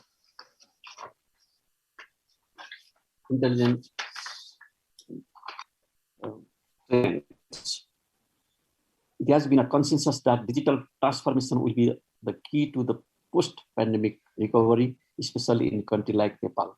We believe that the talent ecosystem is the cornerstone of the economic recovery and the long-lasting digital future. However, the lack of digital skills is one of the biggest challenges faced by our country in Nepal. Government of Nepal always wants to expand technology in the country and make the Digital Nepal campaign a success by creating a roster of technology experts, experiment sharing by cooperating with academies, schools, universities, and education institutions in Nepal, as well as international NGOs, INGOs, and international universities and international corporates, and such as Huawei, and our developing and developed countries' experiences also. Today, it will be a good opportunity to connect with the government, international organizations, and academia in different countries and discuss how we can better collaborate on cultivating a talent ecosystem for an inclusive digital future. I want to share with you here the Ministry of Ministry of Communication and Information Technology has decided to launch 5G digital program through the Nepal Telecom company as a trial basis. We have focused on ICT-related infrastructure development across the country in Nepal. Government of Nepal has given high priority to effective implementation and good governance through the ICT-related development technology, like in the mobile service of civil app, like we call in the Nagrik app, has been launching, as well as digital payment system for e-commerce. It will help and easier services as a faceless and paperless services by government service. We have started distance teaching and learning system in Nepal. Huawei is closely working in Nepal to promote and expand of ICT related technology in Nepal. I would like to appreciate to Huawei for your technical support and infrastructure development to expand ICT related project in Nepal. Today, and at last, I would like to give the appreciation to the organizer of this event, Huawei is the leading ICT solution to providers, responsible corporate citizens in Nepal, not only in Nepal, in the around the world. And Huawei not only brings the new technology such as 4G in Nepal, but also cares for the corporate social responsibility in Nepal by digital talents and development, policy study, and experience sharing. I am sure today's discussion can help us working together, joining together, sharing together to knowledge and ideas to each other. And like Honorable Secretary also shared, and Honorable Minister already explained about our development, ICT development to promote our ecosystem development in our neighbor countries in South Asia and other developing countries. And it will, I hope it will definitely helpful to us to joining together, working together for the betterment of the people. Thank you very much. Thank you. Thank you so much, sir. It was a wonderful speech. And again, I also love the way you have finished by saying working together, going together, joining together. That is the way to go. And also, absolutely, you're right. And we have rightfully pointed out that talent is the biggest barrier that we have in terms of ICT growth. All the best to you and to the government of Nepal for moving forward. And definitely the partnership with Huawei would help you to move forward even faster. Right at this moment, it's time for us to listen to Mr. Rohit Bhagat, the principal consultant of Huawei Learning Services, who is going to talk about maximizing ICT talent insights toward digital future for Bangladesh, Nepal, and Sri Lanka. Let's welcome Mr. Rohit Bhagat. Thank you. Thank you. Good afternoon, honorable ministers, esteemed guests, and distinguished audience. My name is Rohit Bhagat. I'm part of Huawei Learning Services. Over the next 10 to 15 minutes, I'll be talking about how do we enhance this momentum of creating more digital talent across these three countries. And thank you so much for all the ministers and the honorable secretaries to talk about what their countries have been doing. That actually takes away a lot of load from my session, because I was also going to illustrate some of the very impressive initiatives which have been taken by your governments. So let me start my session right away, because I have only 15 minutes to share. Great. So I hope you all can see my screen. So the title is Maximizing the ICT Talent Insights Towards Building a Digital Future for Bangladesh, Nepal, and Sri Lanka. So we'll be talking about the global trends and some of the benchmarkings before we move further towards challenges, recommendations, and solutions. So we did study few benchmark, and we'll talk about them. We will also talk individually about these three countries. Before that, I wanted to start with a very powerful message, as most of you have said, the ministers have said, and our vice president has also emphasized. We believe that digital talent is the foundation for a digital nation, for a digital economy. And in order to become a digitally agile and very flexible and collaborative nation, which we also talked about, it's very important that we have a very robust talent, digital talent foundation. With that message, I'd like to go further. We did some research from IMD, from World Economic Forum. We also did a lot of survey from the Huawei, which was a global survey, and IDI as well. So talking about these research outputs, there was one common factor that in terms of developing a national ICT index or the digital index for a country, the two most significant or impactful factors have been talent and skill, which you all are aware and you have talked about it. But this research finally validates that as well. Okay. We'll talk about some of these indexes in detail. Let's pick up three indexes. The first one is from World Economic Forum, wherein the Global Competitiveness Index is consisting of 12 parameters. On the left side, you see the overall ranking. And we have picked up three particular pillars to talk about, which are more relevant to our discussion today: ICT adoption, skills, and labor market. And as you could see that some of these factors are the reason behind our scores being not so high. It's somewhere around 100 on an overall country of count of 146. So that clearly identifies one key area for us to focus upon. That's one index. The second one talks about the Network Readiness Index. Here again, we have focused only on one particular parameter, which is people. So Sri Lanka, Bangladesh, Nepal, they are all hovering somewhere around 100, and that again puts the focus back on the people or the talent part. So these two factors clearly emphasize that if we have to increase our ranking, there's a lot of scope for us to improvise. That really provides a big opportunity for us, and all the three governments are very serious and very ambitious about it, so that's in the right direction. There's another index we looked at, was from INSEAD, Google, and Adeco, which brings a relative benchmarking or ranking of the digital talent competitiveness. Here again, the ranks are not very encouraging, but it's definitely very optimistic, because that again highlights that talent is one part wherein we have to direct our focus upon. So what are some of the key findings from this broad level research? Number one, there has to be a very conscious and strategic focus on ICT skills development. Number two, there has to be a lot of mobilization around academic infrastructure, as the honorable ministers already talked about, that your focus is on right from the beginning, from a very foundational level, schools to colleges to universities and even higher level education. So the focus has to be on mobilizing academic infrastructure.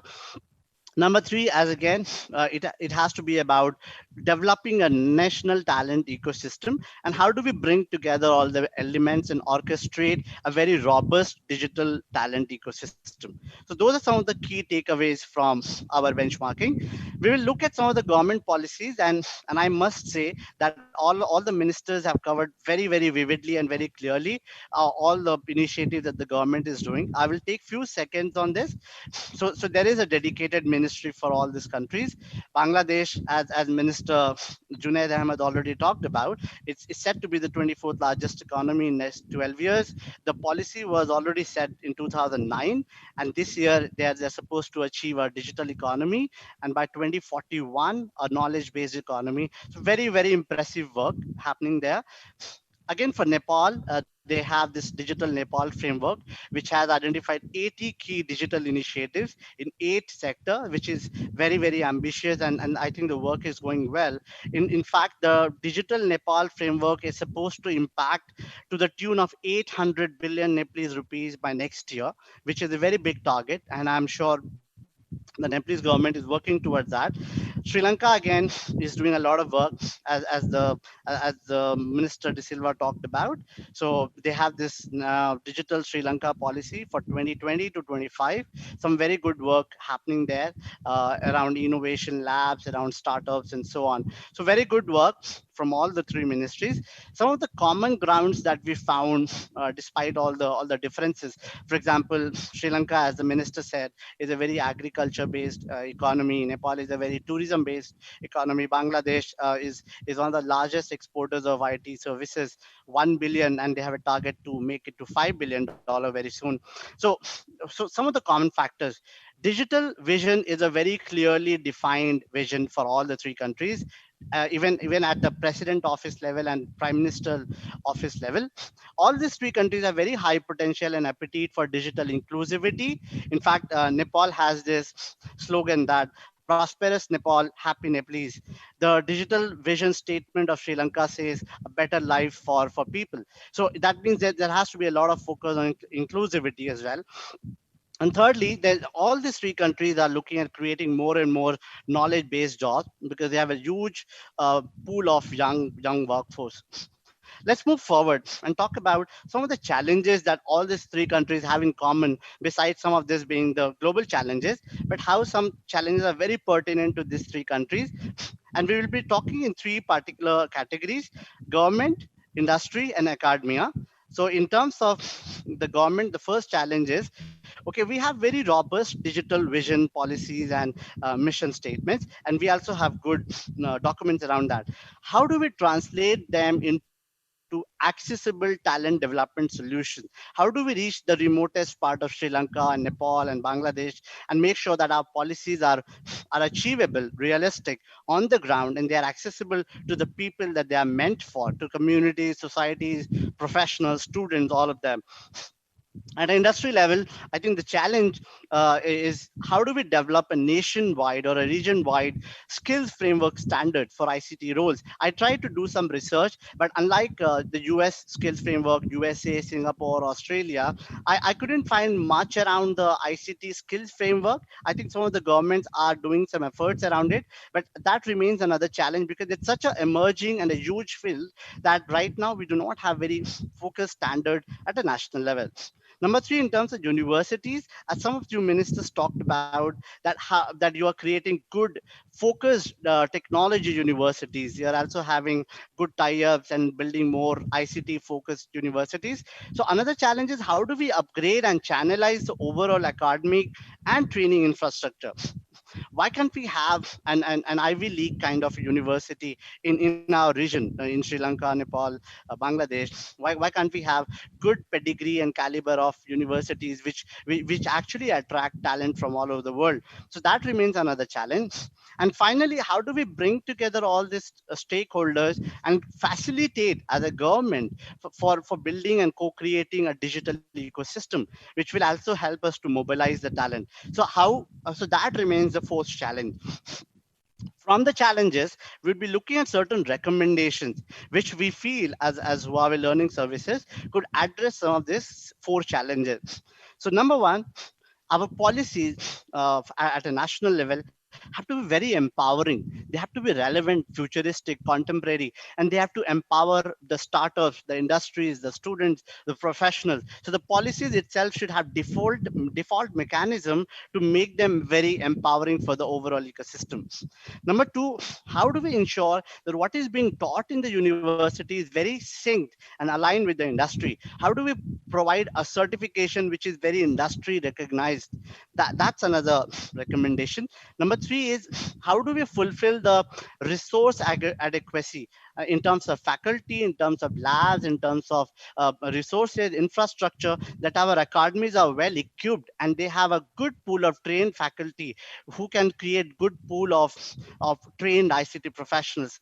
Number four is how do we scale our training? So whatever training that we have, as we all know that online training and virtual trainings are going to be much more in demand and prevalence. So how, do we have the right mechanisms to provide remote training in the mountains of Nepal, in the inlands of Sri Lanka, in the faraway plains of Bangladesh? Do we have the mechanism for delivering remote training at a scalable level?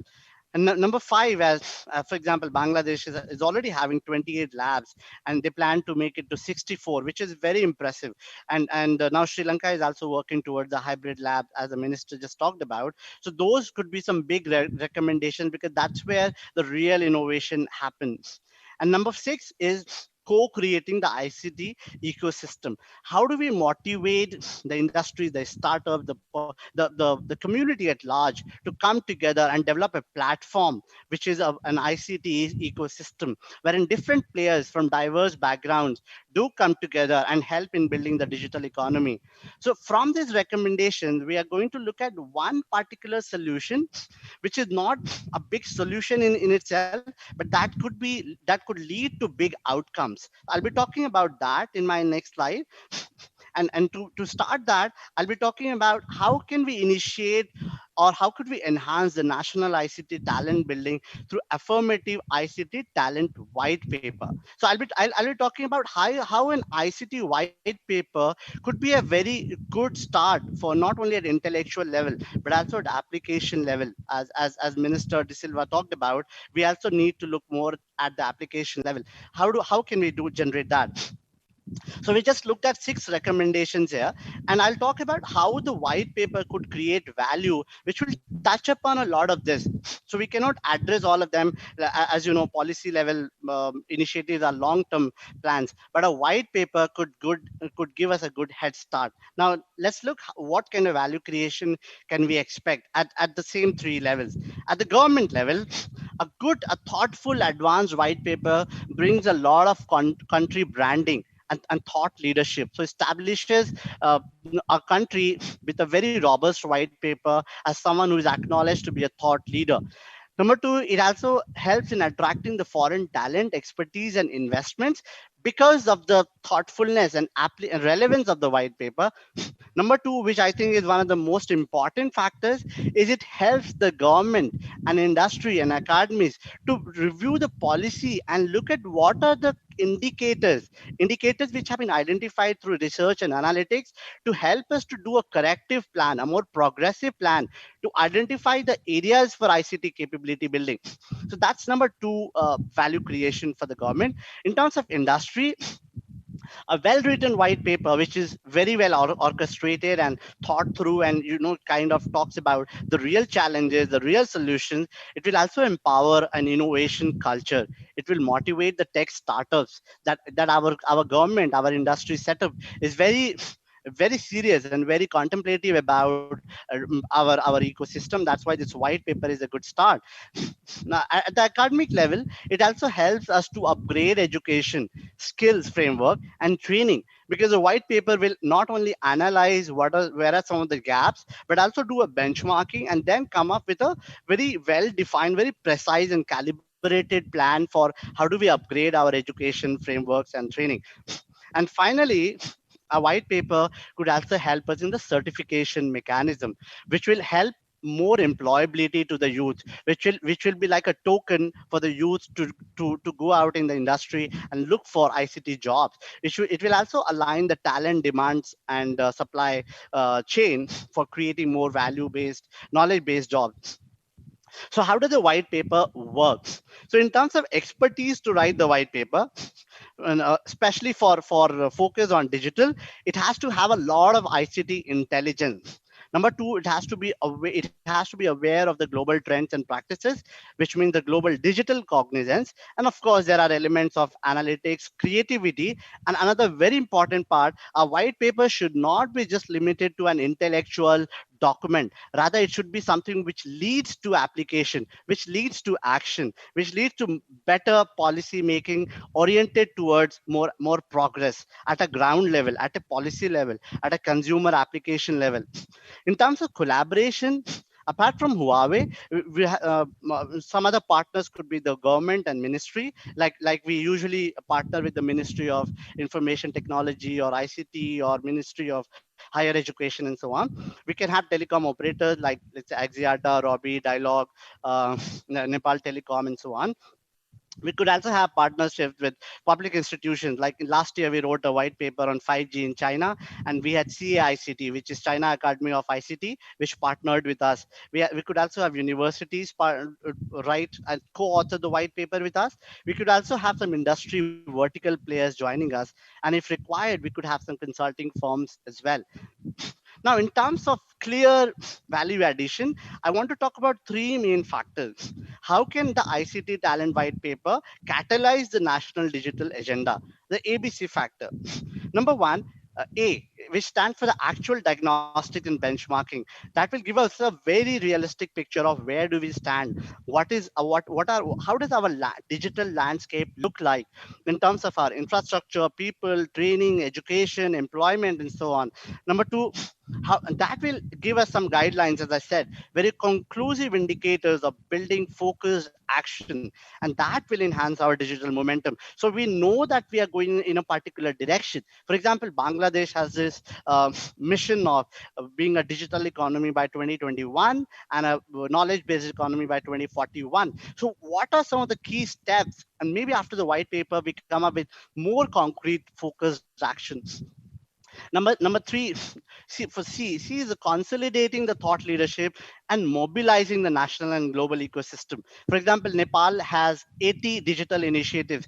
So how do we bring them, or how do we consolidate them so that these scattered initiatives come together and mobilize the overall national ecosystem as well as global ecosystem? As I said, it will help us in country branding. So with the help of the white paper, how could we attract more big players like Huawei, Microsoft, universities, let's say Oxford, and good talent from all over the world, and create a talent center, not only for the local employment, but also attract talent from outside. So again, I want to talk about a few points about why partner with Huawei. What are the four unique advantages? Number one, Huawei, as you all know, is an acknowledged ICT leader for the last couple of decades. We have a robust R&D mechanism. So it will also help on look after some of the gaps which the countries are having. That gives us a very clear advantage of understanding the future, of predicting what is going to come. Number two, we have a global digital expertise and experiential co-learning. As you all know, Huawei has our logo, creating a better world, a more connected world, a world which is more intelligent. So we always work with the communities. And because of that, we understand the maturity levels of different countries and regions and the best practices from around the world. In terms of extensive action working with the government, because we work with the government, operators, universities on national ICT talent development, I want to give you a very small example of a recent white paper we have written with the government of Morocco, the Ministry of ICT. I want to quickly show some of the highlights of that white paper. It was finished just 2 months back, and you could see the testimonial from the minister. There are key main focus for this particular white paper: industry digital jobs outlook for the next 3 to 5 years, ICT hiring landscape, strengthen the academic sector offering in the emerging ICT courses. It was very precise, very well defined. So those could be some of the white paper that we write with the ministry. Number four, the advantage with Huawei is we do not just provide a consulting services, rather we blend it with practical subject matter intelligence. I've seen some great white papers written for Sri Lanka. In terms of employment, it was written by ILO. For Bangladesh, I saw it was written with Korea IT Consulting. For Nepal, the Nepal Digital Framework has been developed by a consulting firm called FNS. But the real agenda of digital, I think Huawei has a vantage point, because we not only provide consulting, but also bring very subject matter intelligence, which is practical. In terms of stages of the white paper, it's very simple. We start with a strategic intent discussion with the key stakeholders. We identify the scope and objectives. We do a diagnostic, which is very regional and focused. At the same time, we do benchmark with the global practices. We draft the content, we add the recommendations, and get it vetted by internal and external committees. There's a pilot launch, there's an iterative feedback session, and then it is launched globally. I want to quickly, like in 10 seconds, show you the white paper I just talked about. So this was the Morocco white paper we wrote 2 months back. And as you could see, it's a very well-defined, very precise objective: bridging the gap, matching digital skills and employability pipeline in Morocco. It's an 80-page white paper. I can share the details with the distinguished audience if it is required later on. So that's what I wanted to talk about in my sessions. If there are any questions from the ministers, from the distinguished panel, I would be happy to answer them. And that brings me to the close of my session.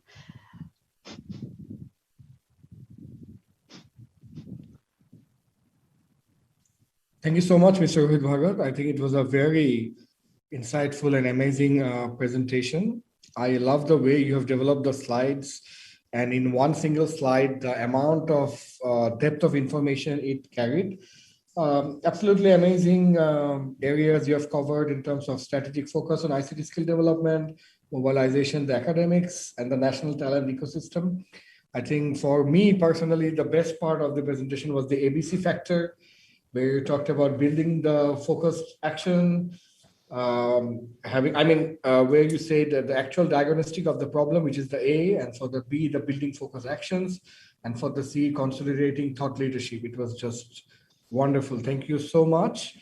Thanks, Don. Don, if I may, if there are any questions from the ministers, probably Yes. I have a minute to take certain questions, because a lot of good work that the ministries are doing. I wanted to see if we could bridge some of these actions and initiatives through some of the solutions I talked about. Absolutely. Can I request the admin panel to move our view from the speaker to the group view, so that we can see if anybody has a question? I think Polak sir has a question. I just want to ask one question to Mr. Rohit, that you have mentioned about your startup ecosystem and startup culture, how we can actually collaborate between government, academia, and industry. So we have already set an example between Huawei ICT division and the university's partnership for Seeds for the Future program, but we're building some business incubation centers inside the university campus, but where we need support from Huawei and companies like Huawei, that we need to access their research and development research labs, because you know that the minister from Sri Lanka and Nepal also mentioned about the facilities for the product development, for doing the research and testing those technologies. It is very important. So can we have that kind of mechanism, partnership and collaboration mechanism between Huawei and the ministries and also with the universities, so that we can connect our innovators, our young entrepreneurs, startups, with the research lab of Huawei, so that they can complete the process from ideation to commercialization. That is the one. And the second thing is, in Bangladesh, we have established Startup Bangladesh Limited Company, which is the government venture capital company. So the other countries can follow that example, or we can exchange our strategies and the paperwork. But we need to connect the investors and the industry for funding our young startups. So in these two areas, what would be your suggestion to create this innovation ecosystem in our countries like Sri Lanka, Nepal, and Bangladesh, and how we can develop this startup culture here in Bangladesh to cultivate our brilliant talents' minds? Thank you. Thank you, Minister Junaid Ahmed, and let me congratulate you on the 50th years of independence once again, and the 100th anniversary of Father of the Nation. So I'll try to answer both your questions one by one. In terms of the developing these labs, so we have a program which is focused around Huawei certified professionals. So what we do is we typically collaborate with some of the training institutes or the government or universities, wherein there are four major kind of services that we do. Number one, we try to calibrate and develop curriculum which is very industry aligned for ICT. Number two, we help set up the labs. So those labs will be physical, tangible labs in those, let's say, universities or the training centers. Or at the same time, it could be, to start with, it could be simulation labs, so that the investment is not too much and everyone will have access to our Hangzhou and Shenzhen labs at Huawei. Number three is we also do the faculty training. So for example, let's say I'm the ICT trainer, but I cannot be available everywhere. So we also need dedicated trainers at all these centers. So one of our services is train the trainers program as well. So right from developing the curriculum, developing the lab, developing the faculty, these are the three main centers which complete a lab. Once you have the lab ready, then you start offering the Huawei certification program. The advantages are, if I versus someone else goes to the industry saying that I am an ICT professional versus I am a Huawei certified ICT professional, the employability quotient with the certified professional will be higher. So that's one way wherein we, and I repeat, we partner with universities, with the governments, with TVETs like the training providers, and create a collaborative model of developing the ICT focused expertise. So that is the answer to your question number one.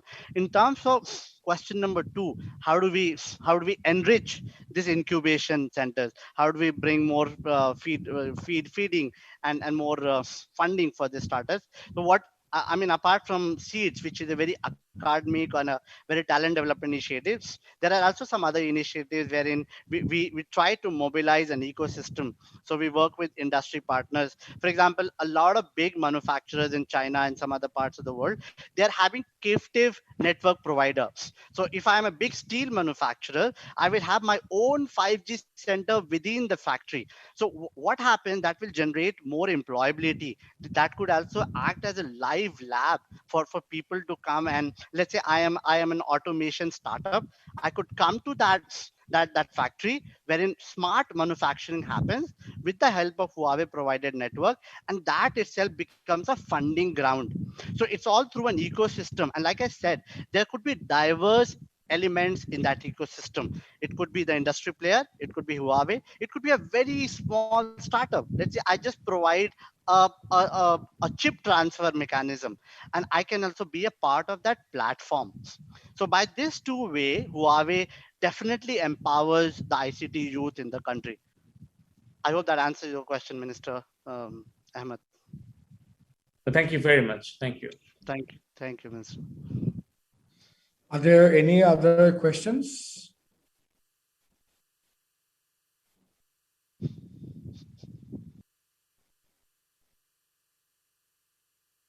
All right, I think it's time for us to move into a small, interesting part.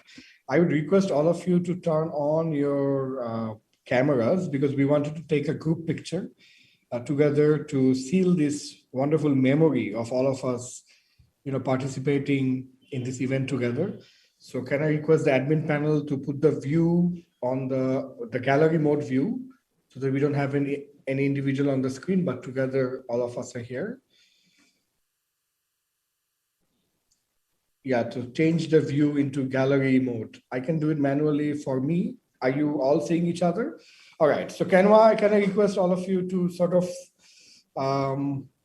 yes, we'll move into the discussion panel, or the panel discussion a little bit later. We'll take a group picture first. So can you put the view to the gallery mode? Okay, I have my view on the gallery mode right now. All right, can we all look at the camera and please say cheese and smile? I'll take a picture. 3, 2, 1. All right, I'll take another picture just in case. 3, 2, 1. Thank you.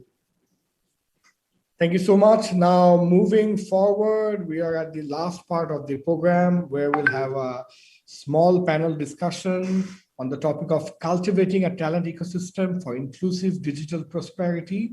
For this wonderful panel discussion, we have Ms. Beatrice Khaldoon, the head of the office and UNESCO representative to Bangladesh, Professor Dr. Manish Pokharel, the Dean, School of Engineering, Kathmandu University, Nepal, Professor Dr. Satya Prasad Majumdar, the Vice Chancellor at Bangladesh University of Engineering and Technology, commonly known as the BUET, Dr. Chatura R.D. Silva, Director at Center for Instructional Technology, University of Maratuwa, Sri Lanka, and last but not the least, Ms. Afke Shard, Senior Vice President, Global Government Affairs at Huawei.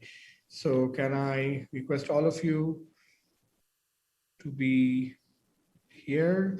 Yes, and I'll just, let me check my screen first. Yeah, we are all here. And yes, so I'll be asking a question, and that question would be, moving from one person to another. So all of you are requested to speak on that, on the same question. So the first thing that I would like to ask is basically the impact on digital divide and skill gap in the region affected by the pandemic. What are the challenges in local countries or organizations in digital upskills and talent training? So I think, yes, we can start with Dr. Satya Majumdar. You are right beside me on the screen, and then move on with the rest of the participants. Thank you. Sir, you have to unmute your mic.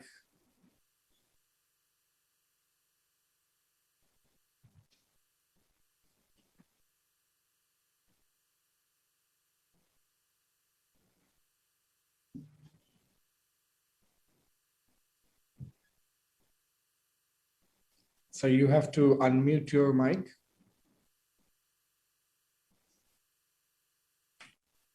Can you hear me? Yes, now we can hear you. Thank you. Honorable State Minister Junaid Ahmed Palok, ICT Division, Ministry of Posts and Telecommunications and Information Technology, People's Republic of Bangladesh. Honorable Jayanta D. Silva, Secretary, Ministry of Technology, Democratic Socialist Republic of Sri Lanka. Honorable Hari Prasad Bashal, Secretary, Ministry of Information and Information Technology, Government of Nepal. Mr. J. Sen, Vice President of Huawei Asia Pacific. Mr. Rohit Bhagat, Principal Consultant of Huawei Learning Services. Distinguished panelist speakers, distinguished guests, dear participants, ladies and gentlemen, a very good afternoon to you all. I am very much delighted to know that Huawei Technology has organized such a timely and interesting event on cultivating a talent ecosystem for inclusive digital prosperity, Digital Talent Regional Summit. It is my utmost pleasure to be a part of today's special summit. The online arrangement to address the awareness of the ICT talent development and advance continuous collaborations in the region. Special thanks to Huawei for arranging this event and to the honorable participants for attending this event today. It is my pleasure to be among you today as a participant. If you look around the world, it is evident that countries that have emphasized building stronger technological infrastructures are now reaping their benefits. New generation technologies like AI, 5G, cloud, IoT, big data, robotics, and automation are making valuable contributions to improve the lives of an increasingly larger portion of their population. The time has come for Bangladesh to pursue similar targets because this is the only way we can sustain as a self-sufficient nation in the long run. Hence, the necessity of acknowledging, patronizing, and cultivating talents to feed our digital revolution is immense. It is a matter of joy that Bangladesh has never been short of genius and dedicated heads in its ICT sector. But we need to push the existing limits so that more and more people, especially the young, feel encouraged to contribute to their national development through ICT innovation. BUET has been the pioneering academy in Bangladesh to create the most competent and skilled human resources who continue making valuable contributions to the country's various core sectors. Our students have been paving the way for research and developments to create newer allies of national progress. As we get together in today's Digital Talent Summit, I am sure we will find more ways to collaborate to help our children gain even better opportunities with their ICT expeditions. BUET has long collaborations with Huawei, more than a decade, on wireless communication labs, ICT labs, and my heartiest thanks to Huawei for strong collaboration with BUET in developing ICT Academy recently. In essence, the contemporary global trends, Bangladesh is now witnessing an adaptation of digital technology. We are seeing a much increased number of mobile and internet users. Services like digital wallets, digital communication, internet-based streaming services, etc., have become a very normal to us within a short period of time. I see this as a positive sign because when our ideas are broadening as to how much more technology can offer to us, our aspirations to get creative with it shall also increase very naturally. This is where our cultivation of the ICT talent ecosystem shall play a crucial contributory role. Another great news for Bangladesh is that we are currently the beneficiary of a demographic dividend. Our working age population is larger than the remaining, which indicates that the enormous potential persisting among us, and every house, every school, every class, we have countless brilliant minds scattered around us, ready to join the force that transforms Bangladesh into a developed country in the forthcoming days. The intellectual advancement of its students remains one of the BUET's primary objectives. Many workshops, seminars, and conferences are organized in view of this to sustain the chain and impression of academic brilliance. For example, BUET held the 7th International Conference on Networking Systems Security, 7 NCS 2020, and International Conference of Communication and Computer and Communication Engineering, and International Conference of Telecommunication Photonics in 2021, aiming at providing a forum for researchers, practitioners, developers, and exchange new research areas, ideas, and results. Another noteworthy mention is signing up MOU with Huawei to set up the BUET Huawei Academy, ICT Academy in February of this year. Even the harsh reality imposed by a pandemic would not diminish the enthusiasm. Such arrangements in partnership with associates like Huawei and others are a great way to keep all the relevant authorities in the loop of ICT talent cultivation and ecosystem construction. We need to work hard to establish certain talent standards and establish alliances to support and showcase the talents. There needs to be empathy and a cooperative mindset in the ICT industry to stand strong with the participation of all. We have to encourage and appreciate the exploring attitude, because many wonder us inventions in the history came as accidental byproducts of pure curiosity. I have total faith in our government and our population, especially the youth group, to claim that we can be strong contenders in the global race of attaining digital superiority. We now also have the opportunities to share knowledge and expertise with rapidly digitizing economies like Sri Lanka and Nepal. We now only need to be proactive in this regard, and judging by how spirited we are today here at the summit, I feel very more hopeful. BUET has been striving toward development of state-of-the-art laboratories related to 4IR and research and development, and our Research and Innovation Center for Science and Engineering, RISE Center, is working on it. ICT Academy will create more opportunities for our young researchers to do more research in ICT sector. Dr. Satya Majumdar, thank you very much for inviting me. Thank you, sir, for your wonderful speech. And I am hoping this to be more of a panel discussion moving forward. I would request Ms. Beatrice Khaldun to take this forward. Let me repeat the question that I had asked. The impact on digital divide and skills gap in the region affected by the pandemic.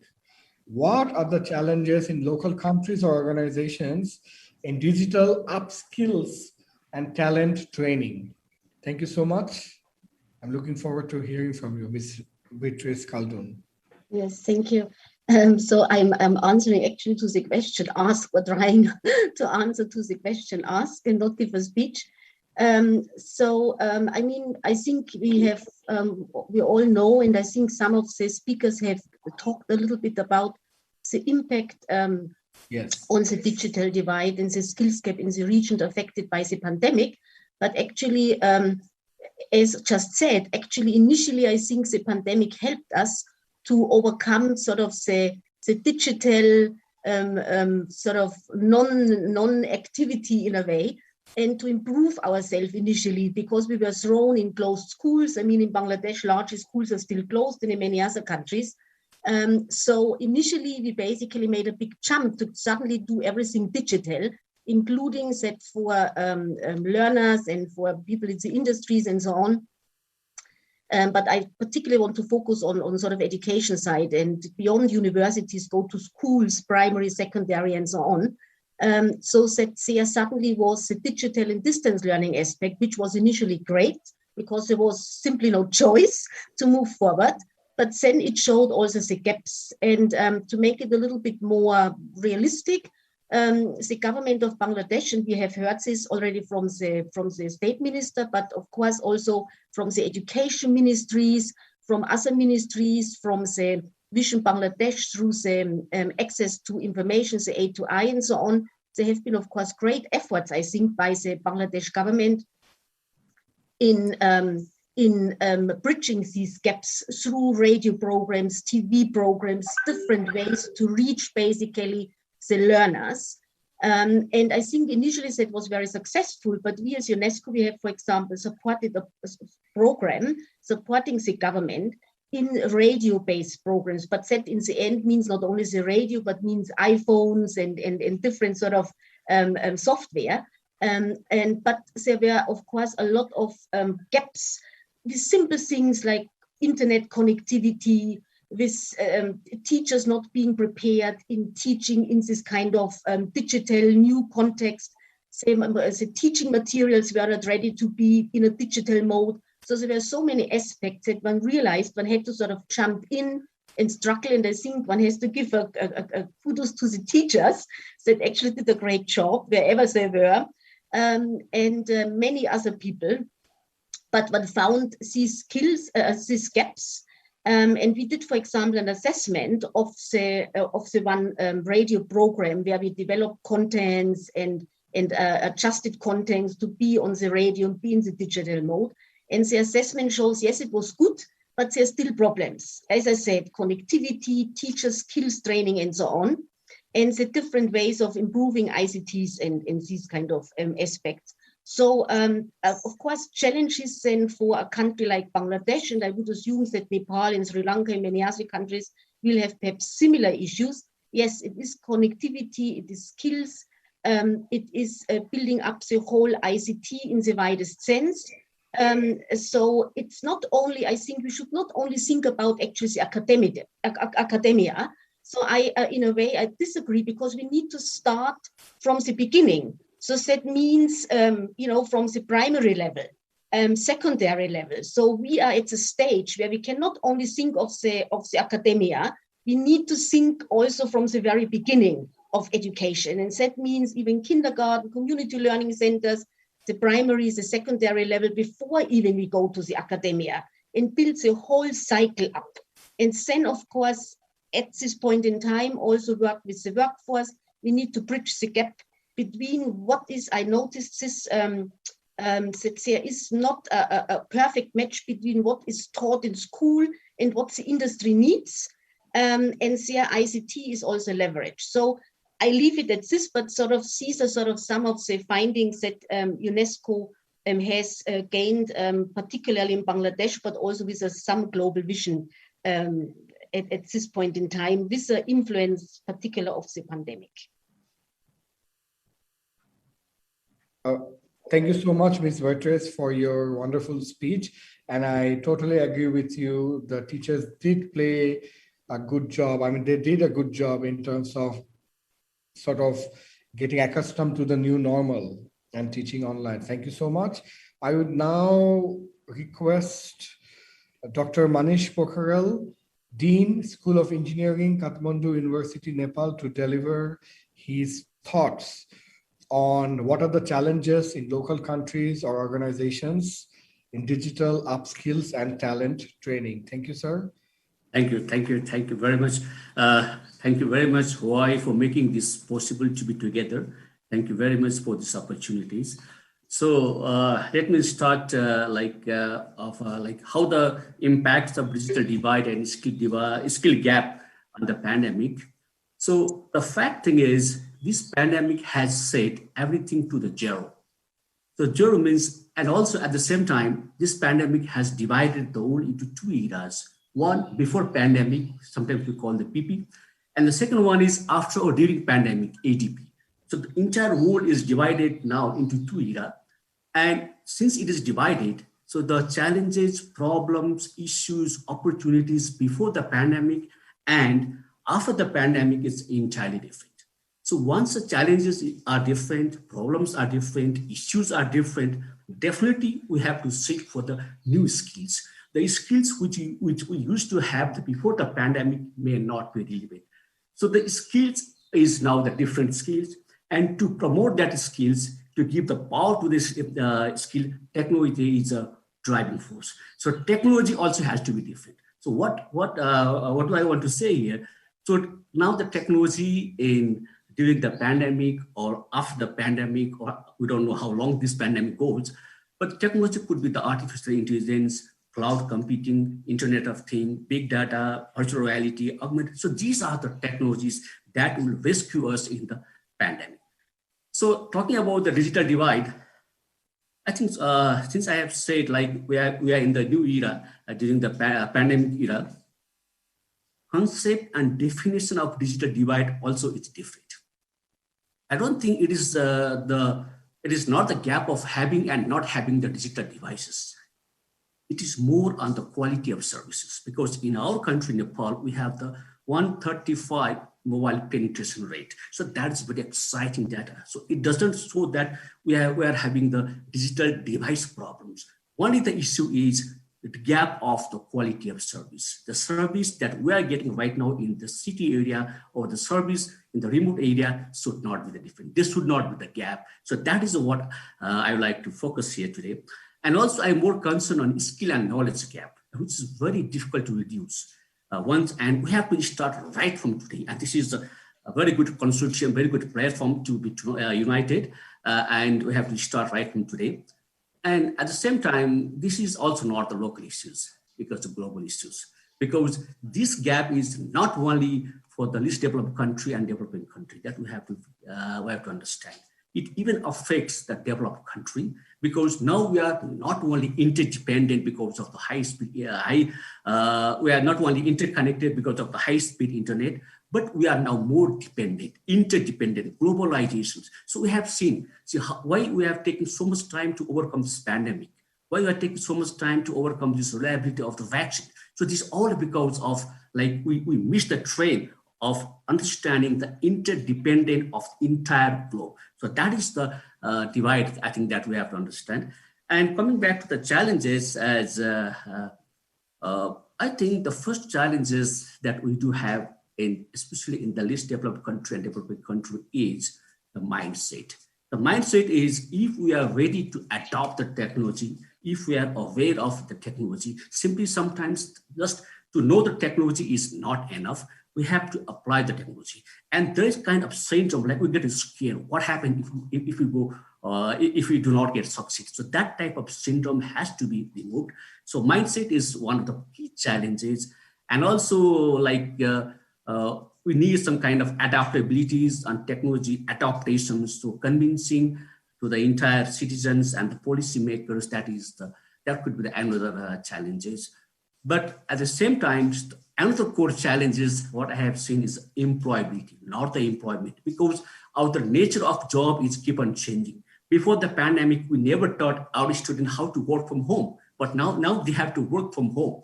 So as an academician, our university also has to teach our students how do we work. So how can they change themselves as the nature of the job gets changed? So having said all this, now looking back to the prime issue right now. Okay, so why do we need the technology? That's a very common question. But at the same time, digital transformation. So digital transformation also is very different as my perspective. So my understanding of digital transformation is simply the adoption of technology for digitization, very layman understanding, moving from jumping from non-digital to the digital, right? But these new digital transformation should address the global issues such like Industrial Revolution 4.0, Sustainable Development Goal, climate change. There were the three issues, but now one more new issue has introduced: pandemic management. So how this digital transformation can address or can manage the pandemic, that is a new challenges that we do have right now. And also talking about the ecosystems, I do understand there are three stakeholders: government, industry, and academia. And also three components like the technology, process, and the systems. And the challenges here also, there is a gap between the government and the academician and industry. And I'm very grateful to the why. So bridging that gap. Now, academician and industry should be in the same platform. There is the presence of academia in the industry. There is the presence of the industry in the academia. So at the end, we have to go for the sustainable digital talent management systems. So what could be the solutions from the academic perspectives? Like education is backbone. I'm not biased because I'm from the academic line. It's a backbone to produce as well as to maintain the digital talent ecosystems. And just I read one report a couple of days back. Last year, 222 billion students were enrolled throughout the world. And it is estimated by 2030, after 9 years, there will be 377.4 million students. That is a very big pool, right? Now, it's our responsibility, academician, to hunt the talents, to train them, to engage their brain. But unfortunately, I have to confess, but present education system does not help. It has to be restructured, it has to be rejuvenated, because the education or the curriculum which we have designed, it was for the before pandemic. Before pandemic, the issue was different, but now the issue is different. So how can we expect to solve from these present existing education systems? So it should have the new curriculums, and that also, and I'm very pleased to let you know that we have started at our university, Kathmandu University, of reviving this curriculum. And also university has to be rejuvenated. And we are also working, the university is also working on the digital Nepal framework. Our Nepal government has prescribed a suggested for us. And here, how we are working, how the technology. Dr. Wanish, thank you for your wonderful speech. And there are few more other questions. Okay, thank you. You can add more value. I request all the speakers to keep the answers a bit precise, because I have 3-4 questions to ask to Okay, all thank of you. you. Thank you. Thank you. Can I kindly sort of move towards our next speaker? Can I request Dr. Chatura De Silva, Director at Center for Instructional Technology, University of Moratuwa, Sri Lanka, to answer the question, what are the challenges in local countries or organizations in digital upskills and talent training? Thank you, sir. Yeah, I think good afternoon to everyone, all the participants and the distinguished guests. I think looking from a very practical angle, I think this pandemic helped us to change our mindset about the digital divide.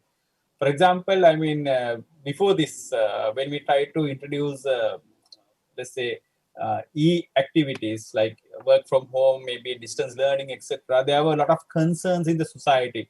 Whether everyone has equal access to these resources, everyone have equal access to these technologies, etc. But I think, but on the other hand, if you take Sri Lanka, for example, I mean, we have a very high mobile penetration rate. Almost every adult population, I mean, has a mobile device with them. And also about 60 to 70% of them are smart devices. But in reality, not many people use smart features of those smart devices, and they use it for basic things. So, but the pandemic forced us to change. I mean, with travel restrictions and things coming up, so we were forced to use those features and engage with our regular work using those things. So I think most of the mindsets that were telling that there may be limitations in the society, or I mean, it will not provide equal access to everyone, were proven to be not very accurate with these things coming in. So in that context, I think pandemic was a kind of a blessing in disguise. I mean, so which helped the society to understand the potential of this technology and rapidly get adapted into those things. And at the same time, I mean, in terms of what the institution and the government, what they can do, Sri Lanka and I think the other countries in the region, being based on open economies, market economies, etc. I mean, they had the technology come in far ahead of the policies and regulations supporting that technology. So, I mean, the people had access to technology, provided they can afford it. But the procedural frameworks and the policies and some of the infrastructure may were sort of lagging in that end. So I think in terms of bridging this gap further, what we need to do is to focus on those requirements and fast track those policies, procedures, regulations, and the minimum infrastructure that is required to help people to fast track the adaptation also into the new technology. Thank you. Thank you, Dr. De Silva, for your wonderful speech. I think you're absolutely right. The pandemic did many bad things for us, but one good thing it has done is open up that mindset to accept digital technologies even more. Last but not the least, can I request Ms. Afke Shirt? Let me read out your designation one more time. Yes, Ms. Afke Shirt, Senior Vice President, Global Government Affairs at Huawei. You have a very interesting name and an even more interesting designation to please answer the question, what are the challenges in local countries and organizations in digital upskills and talent training? Thank you. Thank you, Don, and thank you for all my fellow panelists for their answers. Really interesting, and thank you also to my colleagues in Southeast Asia for organizing this important debate. So, well, my name is Afke, and I come from the Netherlands, and I moved to this part of the world 9 months ago. So during the pandemic, and I think it's truly an honor and also a privilege to be at this side of on the planet, because it's you know, especially here in China, it seems to be quite well organized and good under control. And I think as some of you said, like Beatrice and others, you know, that well, technology has been proven so useful in the pandemic, you know, not only to work from home, but also to homeschool our children and for our businesses to stay connected with their clients.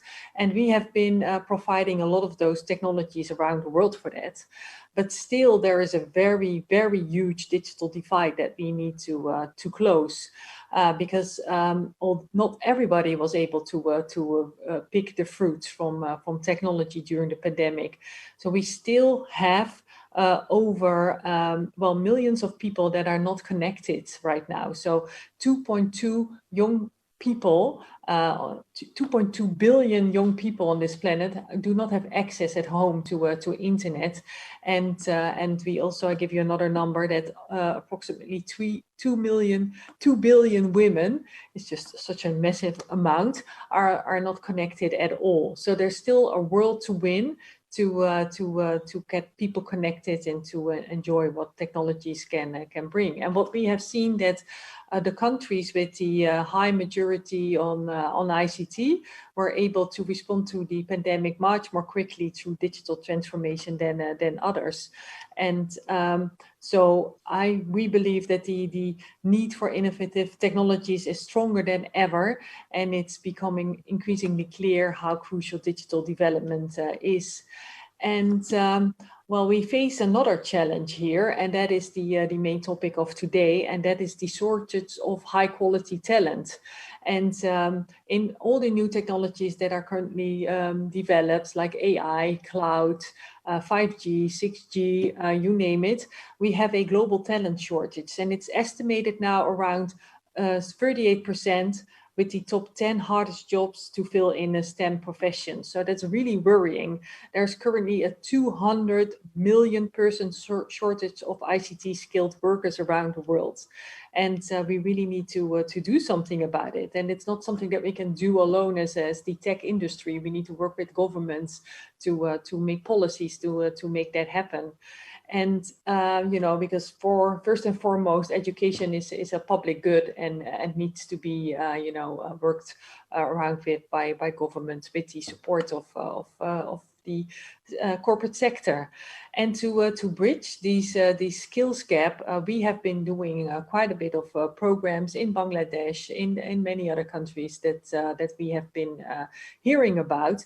And perhaps, you know, I will give a bit more of a deeper dive on that on your second question.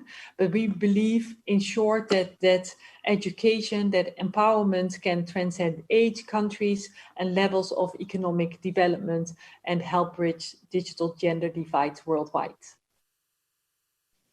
Thank you so much, Ms. Afke, for your wonderful insights and crisp and short answer.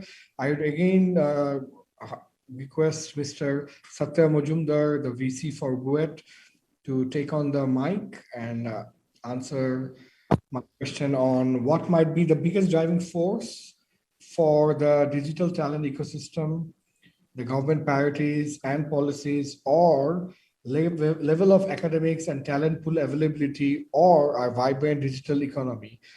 What we mean by this is, if you could talk about, you know, the initiatives or the projects by the academics and different institutions of the country, or the support and the collaboration needed across stakeholders to create a better digital ecosystem, to create more talent in the digital world. Thank you, sir. Thank you very much. Sir, can I request you to kindly put the camera a bit downwards so that, yes, sir, thank you. Better. Thank you. We are now having a few years back such as say 2.5G GSM system. Now we are going for 3G, and gradually we are going for add new technology. Just for industrial revolution, we have to go for new technologies such as data science, artificial intelligence, robotics, automation, big data, 5G IoT. So an institution like BUET, we are striving toward development of recent state-of-the-art laboratories, because we have a talent students in graduation level, undergraduate levels.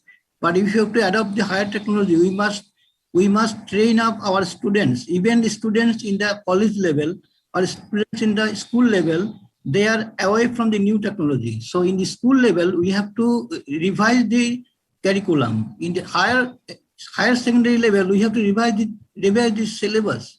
But because the syllabus is very much old to the old technology, they must train up to how to write a program, how to write a programming language, how to be acquainted with the new programming languages. Otherwise, when you go to the university level, you cannot give sufficient technical output. So we need a revolutionary change in the higher secondary and secondary level. Then we can get good students for undergraduate level. Once I get a good students for undergraduate level, then I can revise my syllabus for industrial revolutionary ages. So we can go for a new technology driven forces. We can use our students to develop new technology. We can use them for developing programs or ICT related problem solving for the industry. Our industry is now lagging behind, very much lagging behind, because they don't have the knowledge base person. They are more using the old systems, old manufacturing technology. They must go for robotics, automation, and they must use the 5G IoT.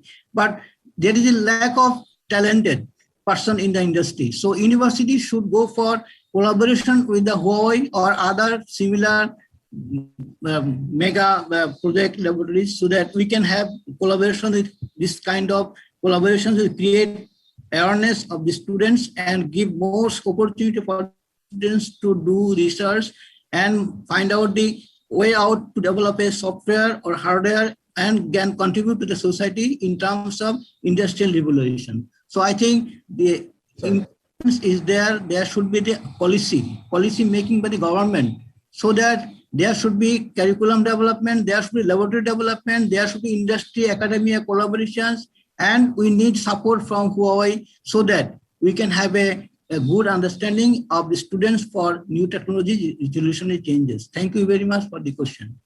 Thank you, sir. Amazingly put. I totally agree with you. The whole curriculum needs to change ASAP. Can I ask the same question to Ms. Beatrice Khaldun from UNESCO? If you want me to sort of repeat the question. No, I'm fine. It's okay. I have it lying in front of me. Thank you. Thank you. Well, I mean, it's very interesting, the question, because you have or. So it is, it's the government policies or level of academics and talent pools and or vibrant digital economy. But I think it needs to be and. We have just heard from the speaker from BUET. It needs a collaboration. You need the policies from the government. You need to have the full support from the government. The government has to actually, provide the enabling environment. And this is through policies, through acts, and through these different things at, it's a level of Bangladesh. I know there's, for example, ICT in education policy that was recently, basically in 2019, revised or reviewed. And I remember by looking at some of it, that there were a lot of gaps, that sort of things that were not picked up. So now in the situation of the pandemic, you need to literally strongly review and revise this ICT in education policy. And there's a number of policies that basically the government needs to look into. Then I think we have talked about this, the mindset, but it is also more than the mindset. It's sort of creating platforms and creating synergies between the government, the sort of educational side, including the academia, but not only the academia, and then also the industries, even the civil society. I mean, everyone is basically needs to be in there. And I mean, in Bangladesh, for example, we know very well, we have a very strong NGO force, and NGOs are very much involved in educational aspects. So there's also very strong roles there So it's not just sort of academia, not just sort of, put things into corners, but really start working together and collaborating, and also looking who is doing what. I mean, the UN, I'm speaking here a little bit also for the UN. The UN is also doing a lot in terms of ICT, in terms of governance, in terms of education. So that is very important. And then we should also remember, the government has a responsibility for making the country and its people prosperous and developing it, making it sustainable and integrated. Then there's also the whole aspect of peace and that, we have responsible citizens. So all of this is linked with the ICT skills nowadays. You cannot even separate this. And so the government is also very strong, at least in Bangladesh, to have the government planning process. We have the 5-year plan. And at the same time, we have the commitment of the government to the sustainable development goals. And there's, for example, specific goals. One, for example, the Sustainable Development Goal 4 for education, which includes, of course, aspect of ICTs, but then it goes through many of the goals in a way. We have heard early even climate change. So there's so many aspects where I think all of this needs to be working together. And I mentioned it earlier, it's very important to match also, as we say, we have the talent and the skills gap, but the gap is not the fault of the young people. The gap is because the system is not providing the right, we say, the curriculum, learning tools, and then so on, is not providing it. So we need to be stronger there. And I think Bangladesh, we have heard it earlier from the state ministers, there's lots of things that are on the plate, even beyond just the ICT, from education and so on. But that needs to be stronger leveraged up now during and after the pandemic. And so it needs really a collaboration and cooperation. And I think it will be very important to do this not only at national level, but at sub-regional, regional and global level. And in conclusion, I just want to mention one sort of interesting initiative also that comes actually now sort of reinforced from the United Nations, and that is taking all the 9 most highly populated countries, and that includes actually Bangladesh or India, Nigeria, so different regions, Indonesia and so on, because they have a wealth of experience and a wealth of drive, and to bring this together and integrate this in a digital learning and areas for development. So SEA Bangladesh is actually the chair of this whole undertaking, so to speak.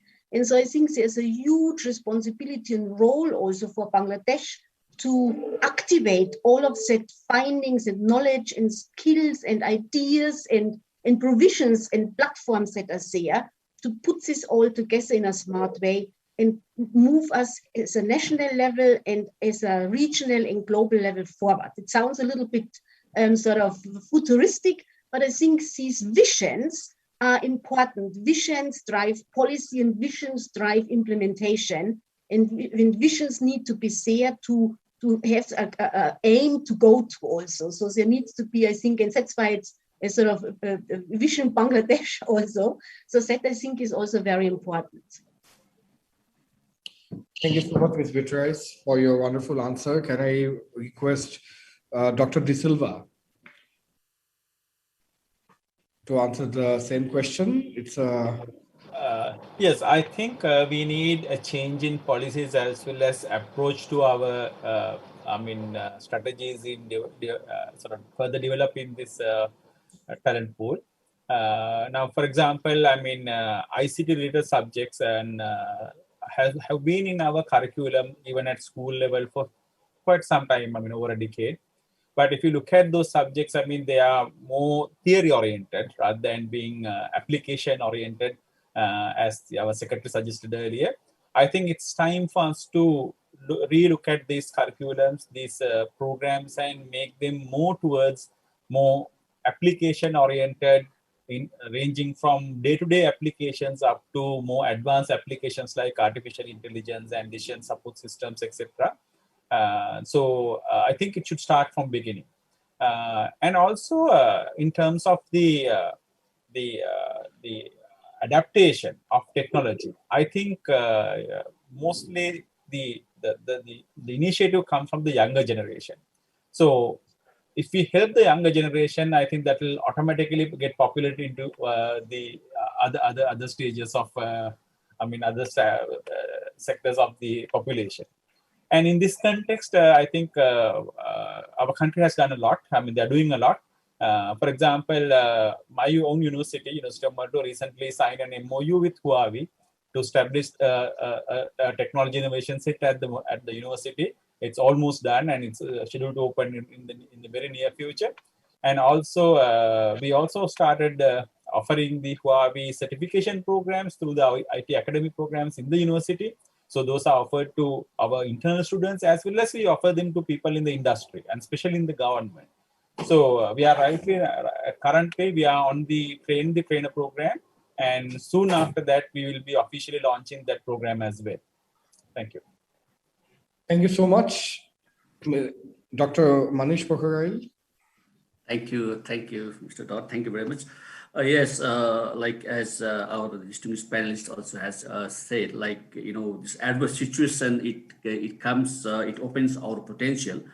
And how do we have to start? Like, the policy should be the technology for everyone. So that has to be clearly mentioned. Technology is not only for the technical people, technology for everyone. So like AI for all, AI for humanities, AI for anthropologists, AI for historian, AI for legal. So this type of understanding should be the really driving force for the country like Nepal. And so we are working on that.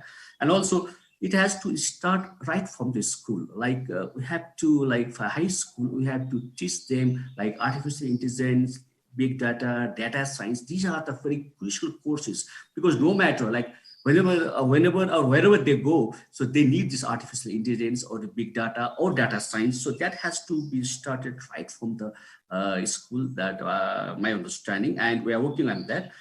And for adaptation of the technology, like sometimes we get mess, like we just bring the technology, then we try to find out how to use the technology, but we have to go to the other way. First, we have to understand the problem, then which potential or which technology can be address the problem that we have right now in our country. So if we go like this, that will be more appropriate, I think, in my opinion. And of course, we have to go for industrial institute interactions. We call this 3I. So that is one of the mandatory, has become the mandatory, and we have to go for the digital economy. And we do want, or we do expect, the potential of technology should solve the local issue as well as address the global issue also. Local issue in our country, like we have the Digital Nepal framework, where we have the 8th sector. So we have to, and we're working on that, how this emerging technology can be used to support all the 8th sector. So that is the one part of research that we are working on that. At the same time, emerging technology for the global issue, like Industrial Revolution 4.0, climate change, pandemic. So these are the global issue, and we also should work on that. So at the end, what I like to say, as I have also said before, like education has to be revived, rejuvenated. We call it education 4.0 for the university 4.0, because university also has to be transformed. This traditional way of working at the university will not help to address the current issues. So education 4.0 within the university 4.0 to address the industrial revolution 4.0. So at the end of the day, it will gain the society 5.0. Thank you very much. Thank you, Dr. Manish. May I request Ms. Afka Shart to say a few words on the same topic.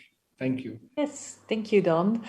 With pleasure. Yeah, so I would really like to urge for this stronger public-private collaboration and for this digital talent ecosystem. So sorry, somebody was just opening the door. So we are active in more than 170 countries worldwide. So we work with governments, with our local partners, with our clients to make this happen. And it's really a shared responsibility. We see it as our duty, as our corporate social responsibility to do so and to, address those digital skills gaps. So, and what does that mean in concrete terms? So the Minister of Bangladesh already mentioned our Seeds for the Future program. And I think many of you might have heard of it. And that's where we work with universities from all over the world, 500 top universities to be precise, where we attracted more than 30,000 tech talents since 2008. So we're running this program already for more than 10 years. And what we're doing, so we're offering students to come to China. During the pandemic, it was obviously not possible, but we have been able to bring a lot of students here. But we're doing now this program online. They can get real certificates, they get real training, they can talk to a lot of other role models. And I think it's a really good program to give people an interest and to show what kind of capabilities you need to work in the tech sector. And I hope they get enthused by it. But that's not all what we do. We also provide scholarships, we provide internships, and we also have an ICT academy, and that is a school enterprise corporation with competitions, with app building. It's involving a lot of higher education institutions, and it's also to help build the talent ecosystem. And we have been running that ICT Academy in many of the countries present today. And more than 45,000 students every day are trained every year. So we have also partnered with a lot of universities and colleges around the world. So, for example, with Polytech in Nice in France, with Henley in the UK, but also with the University of Malaysia and the University of Spain and so many others. So, and it's not just a course in itself, but we also provide them with real certificates. And I think, the last one that I would like to mention is our AI talent development program. So that's our newest that we have built.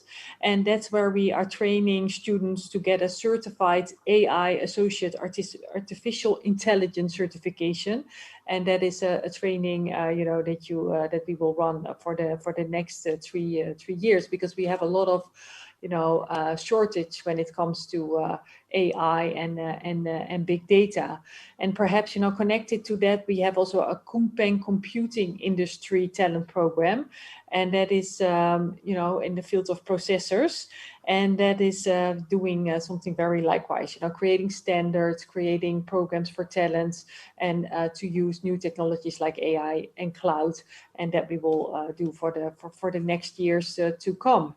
So let me stop here. But we really see synergies with partnering with universities all across the globe and with governments to address the issues.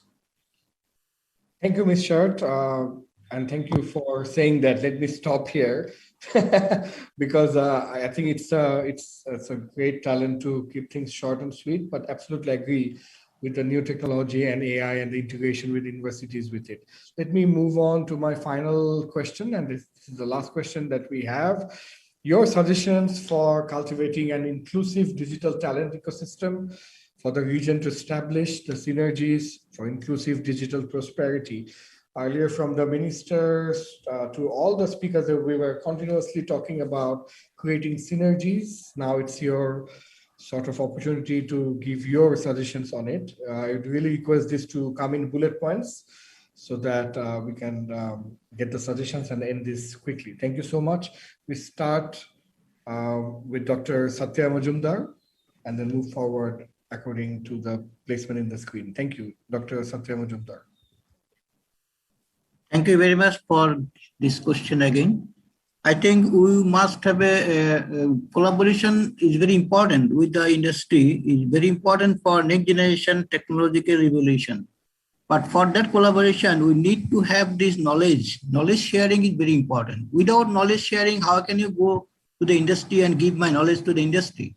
I must earn the knowledge from the Huawei or other, those who are working on this technology development. We must earn knowledge and convey the knowledge to the industries, and that require a collaboration with the industry. But academician can do research, can have a laboratory facilities for research, can do innovation, have a patent, or develop software or develop hardware. But we need some support from the government for funding and also for policy making so that our students can do research and make them develop for in ICT, especially for ICT, because next generation technology mostly for ICT in power sector, telecom sector, health sector, in every sector, agriculture sector, all are based on ICT. Without ICT, you cannot go for any development in the industry. So IBM must develop key factor is ICT in the school level, higher school level, then university level, then go to the knowledge sharing to the industry. So must have a policy making. Very important for the trio. This just like Huawei, university, academia, and industry and government. And government can give their policy through University Grant Commission, and university can follow up the policies and contribute to the national development through the industry. That's the point. I think there is a network issue going on. Hello, sir. Yes, can you hear me? Yes, we can hear you now. I already finished. Can you come? It will. Okay, sir. Thank you so much. I think there was a network issue, so that's why I couldn't hear the ending. Can I request Ms. Beatrice Khaldun to give the remarks? Yes. So I think it's probably, I mean, we every speaker, including myself, we mentioned already, I think probably all the key points. So it's perhaps just, highlighting a few that are important. As I stressed before, it's important, for all the various stakeholders to be taking part in this. So from the government at the policy level, we just heard the speaker from PUIT to also mention it's not only policy, but also funding that the government has needs to provide a platform. I think there's private sectors, there's the academia, but I think the whole, as I said earlier, it's not only the academia, but it starts from pre-primary, primary, secondary education, higher education to nurture the education, to increase the educational ICT skills. And I think our Bangladesh State Minister has earlier mentioned that Bangladesh is already having compulsory ICT education at the secondary level. But of course, I think everything can be enhanced and geared up. And then I would also like to mention, I mentioned earlier civil society, and that sort of, there's a role for all the different stakeholders and players. But I would also like to again, mention the UN, United Nations, also feels themselves a strong partner in all the countries, including in Bangladesh. And we have, of course, a sort of a leverage. We have no personal interest. I mean, our interest is the member state. And of course, we support entities like Huawei, who bring very important knowledge, skills, tools to countries like we have here, Nepal, Sri Lanka, and Bangladesh. But I, as UN, have to say there's, other private sector partners, even within Bangladesh, that I think are very smart and very strong, who should, I think, engage and participate in this. We talked about corporate social responsibility also. So I think there is a good role for national, regional, and international strong cooperation and leveraging. And I think we have heard just now from Huawei the many programs that they are doing. And I think that is very important. I mean, we as UNESCO, we work, of course, at the policy level, but that includes that we also say it's very important what we have heard already earlier. One needs to give certificates to people to be able to demonstrate what they have achieved. One needs to give opportunities to young people so that they can demonstrate, okay, I actually want to learn something, but how can I move on with what I have learned? So I think all of these aspects are very important. And I think this sort of integration of ICT into the learning process, into the skills enhancement process, that is very important and obviously crucial for young people to have a future in Bangladesh and in any of our countries. And we heard now also artificial intelligence, and UNESCO is also strongly supporting artificial intelligence as something that covers, from all the areas into health and so on. And I think that is also not taking away jobs, but just creating new jobs and new possibilities. So I think it is very important to think and be creative and look at the demands of the new jobs that now have come up, also enforced through the pandemic, and sort of really working together to bring these different important players and stakeholders together to actually help, particularly our young people, to then become smart and engaged citizens and entrepreneurs or whatever they are being, or even working in the agricultural field, which is important in many countries, but using those technologies and tools to make their contribution to a sustainable development of a country really relevant and possible.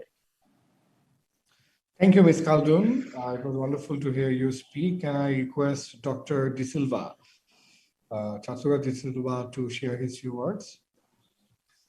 Yeah, thank you. And I think the education on ICT and also its related technology need to be expanded to cover every aspect of the society, every corner of the society, starting from young children at school to adult workers in the industry, in different industries. Now, if you take analogy, I mean, now Sri Lanka and Bangladesh are very good in cricket. We are good in cricket not because only few prestige institutions in the country play cricket, because we find young children playing crickets in roads and paddy fields everywhere in the island, at every corner of villages, right? So if you have to make ICT industry like that, right? If you have to excel ICT, I think the knowledge and the capacity and the capability needs to reach every corner of the country. And that has to be done in a manner which there's something suitable for everyone in the country. I think things that we teach at school should not be the things that we maybe offer to the adult population who are in the industry. So based on the different levels of education, and also based on the stages of education, based on the industries they are involved in, based on their likeness, what they like to do in future, I think these programs need to be customized and tailor-made to meet there. If we do that, I think we will be in a very good position to capitalize on our human capital, which is, I think, the most valuable asset that we have in our countries, and excel in the ICT industry globally. Thank you. Thank you so much. May I please request Dr. Manish Pokharel to share his few words? Thank you. Thank you very much. So I will just say my concluding points, only 5. The first one is, like, after having said all these things and listening also from the distinguished panelists, number 1 is we have to have the effective digital talent ecosystem, number 1.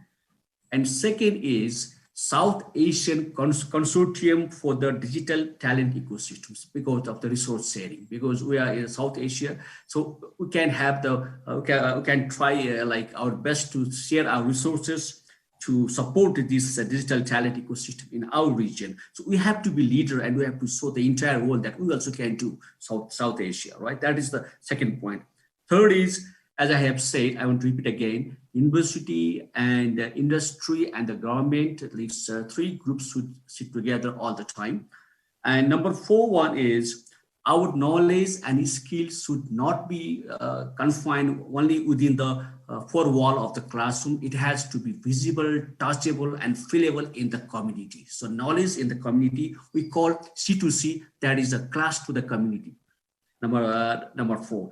And the 5th one is education for ICT and ICT for education. So how can we promote the education during the pandemic through the ICT, and how the ICT can be used for the education? So these 5 points, like if we include, I think that will be fantastic. Thank you very much.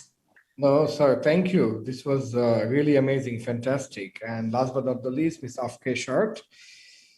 Thank you. Yeah, for us, it's really about creating an ecosystem platforms where universities, education, organizations, other companies and us can all work together to really work on this 200 million person shortage that we have in ICT right now. And it's so needed because all these new technologies like cloud, AI, 5G, 6G is not only needed, to make your phone or your computer work, but also for your car, for your healthcare, for energy, to make the world greener. So there's so much, that technology can bring. So that's also a message that we want to bring to students and to talents. So it's not only about that you're a fantastic coder. We also need social scientists, to understand the ethics around AI. So and we need healthcare specialists. So it's a very broad discussion. And yesterday I had the pleasure to talk to another audience organized by UN Women in Asia on why there's still this big gap on women and girls that are not choosing STEM science topics. And that is actually getting better and better, because now 1 in 5 girls born after 2000 will actually choose a career in STEM and want to build apps, that actually can bring societal good to the people. So there is a change and it's happening, and we really want to facilitate that, and to come to an environment where we can all learn and prosper. And that's indeed important to, and that's my last point to note on all these certificates and all the programs that we enroll and where we help students. So we really want to have something to for the students to get out of it. So it's not like just listening to some lectures and that's it. No, you really get a full certificate that you can use in getting a job or in anything else. So it's a win-win situation, I believe, and I hope that we can work together to make this happen. Thank you. Thank you so much. I would like to say special thanks and show you my respect for giving your time and energy in this wonderful session today. As an overall very short summary, we have seen, starting from JHN to Honorable State Minister Junaid Ahmed Polok, to the Honorable Secretaries of the 2 countries, to all the honorable members of this discussion panel. Everyone was talking about the collaboration, right? So what is the way forward for all of us is to have regional collaboration, changes in the policy that leverage into ICT, changes in education system and modernization the education system. And to do all of that, you need solid support with the governments of the different countries, and leveraging on the R&D and the technology which global companies like Huawei is providing to different countries, to different organizations.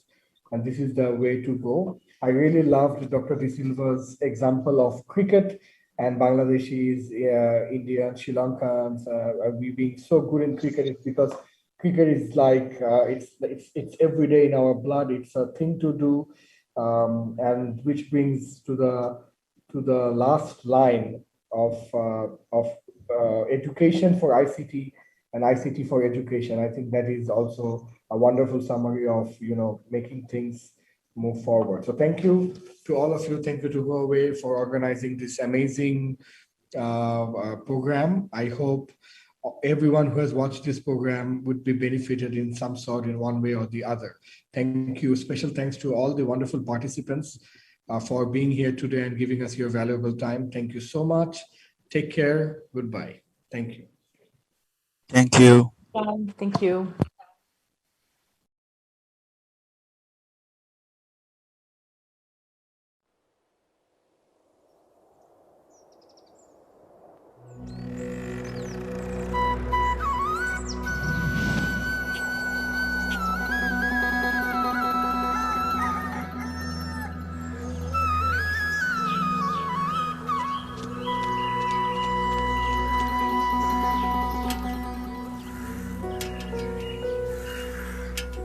Akter কই যাও?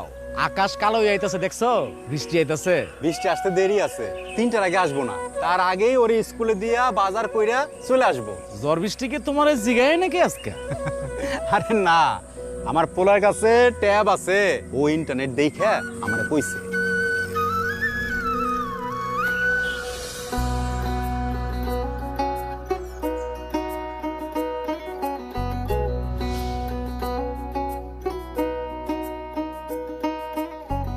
Digital এডুকেশনের মাধ্যমে আমাদের ছাত্রছাত্রীরা খুব সহজেই সব শিখে নিতে পারছে। আর এখন স্কুল বন্ধ থাকলেও তারা আর পিছিয়ে যাচ্ছে না। রাত হোক আর দিন হোক, ওদের যখন যা কিছু দরকার হয় খুব সহজেই ডিজিটাল এডুকেশনের মাধ্যমে জেনে নিতে পারছে। আমাদের কাছে এমন শিক্ষা ব্যবস্থা শুরু হওয়াটা অনেক আনন্দের।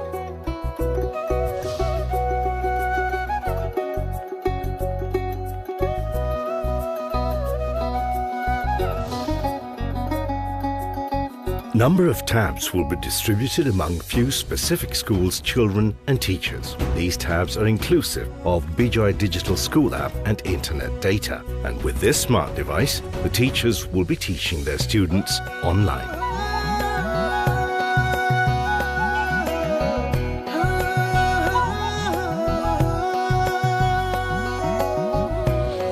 শিশুরা যদি কোনো প্রশ্নের সম্মুখীন হয় তাহলে সেই প্রশ্নের জবাব আসলে অ্যাপগুলোতেই দেওয়া আছে।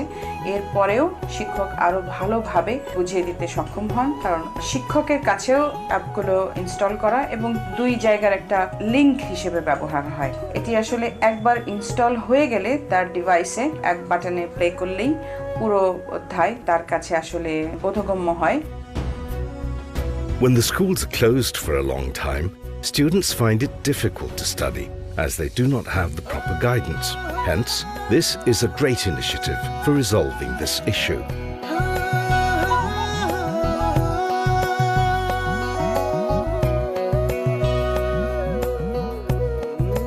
এখন থেকে বাসা পড়তে কোনো অসুবিধা হয় না।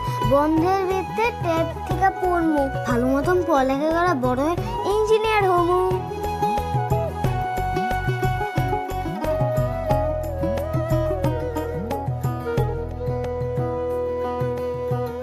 আমার লেখাপড়া কম, কিন্তু এটা বুঝতে পারতেছি যে ডিজিটাল বিষয়টা খুবই গুরুত্বপূর্ণ। আমার ছেলে এখন আর লেখাপড়ায় পিছাই যাব না।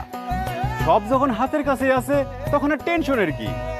ডিজিটাল বাংলাদেশে আমার ছেলে লেখাপড়া করব ডিজিটাল ভাবেই। নতুন দিনের শুরু ওদের হাতেই হইল, ভাবতেই ভালো লাগতেছে। এবারে গিয়ে যাব, কোনো বাধায় থামো না, এবার বিজয়ী হব, কোনো কিছু আর আটকাতে পারবে না, আটকাতে পারবে না। Our main goal is to make sure that everyone is moving at the same pace in digital Bangladesh.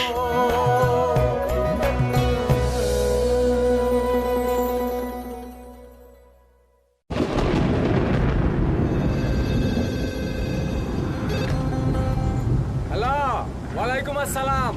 আরে না, কেউ তো আয় নাই। তোমার মেয়েরে বলছিলাম তুমি ফোন দিবা, কিন্তু এখনো তো কেউ আইলো না। প্রিয় কণ্ঠস্বর শোনার আকুতি নিয়ে কত অপেক্ষা। এক সময় ব্যর্থ হয়ে ফিরে এসেছে বহু পথ ঘুরে। দাদু, দেরি হয়ে গেল তো। কি করব দাদু, বৃষ্টি তো। কিরে, এত দেরি করলি কেন? তোর বাপে তো ফোন দিছিল বৃষ্টি বাদলার দিন দোকান এখন বন্ধ করুক। বাবা দেখো না, এখন পারুম না, আপনারা জানতে চাচ্ছি। কিন্তু অন্ধকারে পড়ে থাকা আমাদের অনুভূতিগুলো সত্যি একদিন খুঁজে পেয়েছিল এক নতুন আলো, এক নতুন আশা।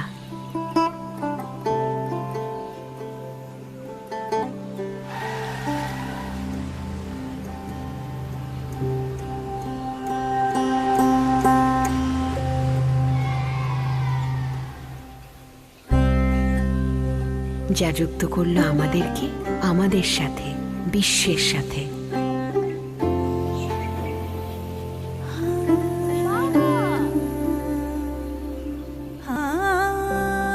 ছড়িয়ে পড়ল সেই আলো ঘরে ঘরে, পথ খুলে দিল নতুন নতুন সম্ভাবনার।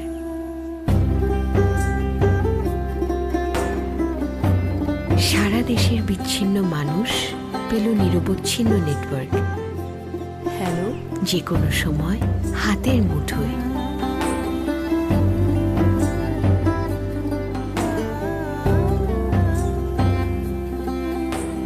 দেশ এগিয়ে গেল, সাথে আমরাও। শিক্ষার হাত ধরে প্রগতির পথে, দৃঢ় সংকল্পে।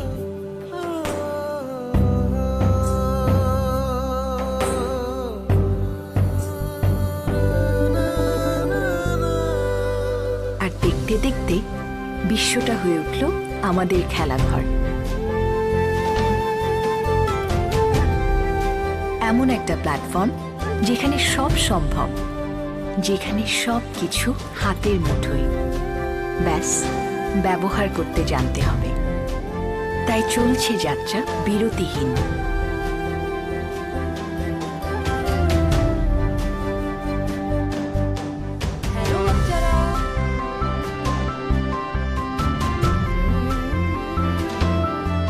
সময়ের সাথে পাল্লা দিয়ে নতুন নতুন সেবা নিয়ে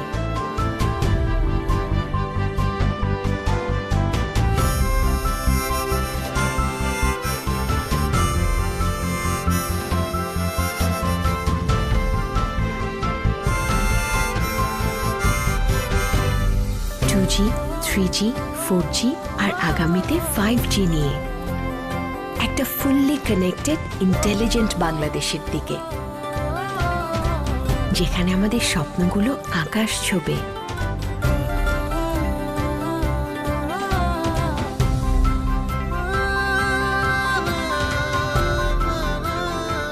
আর সাথে থাকবে হুয়াওয়ে, অগ্রযাত্রার পথে বাংলাদেশের সাথে।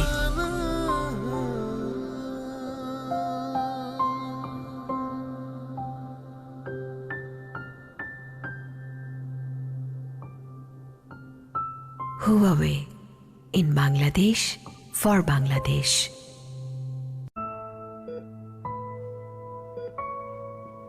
අම්මේ මේ ඔපරේෂන් එකෙන් පස්සේ අම්මට මාස දෙක තුනක් ගෙදරට වෙලා ඉන්න වෙයි. අනේ පුතේ. එතකොට මගේ ඉස්කෝලේ ළමයින්ට මොකද වෙන්නේ?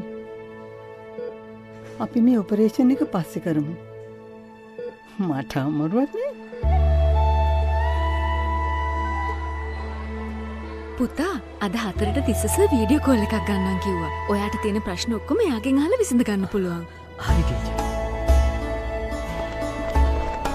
එන සතියේ මම ඔයගොල්ලෝ ගාවට එන්නේ අයිෆල් කුළුණේ ඉඳන්. මගේ channel එක subscribe කරලා නැත්නම් දැන්ම subscribe කරන්න. මම හර්ෂ.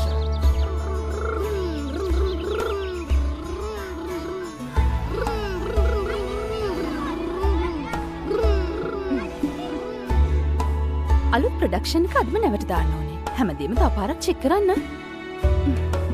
මැඩම් මේ වගේ අද්දිකාව.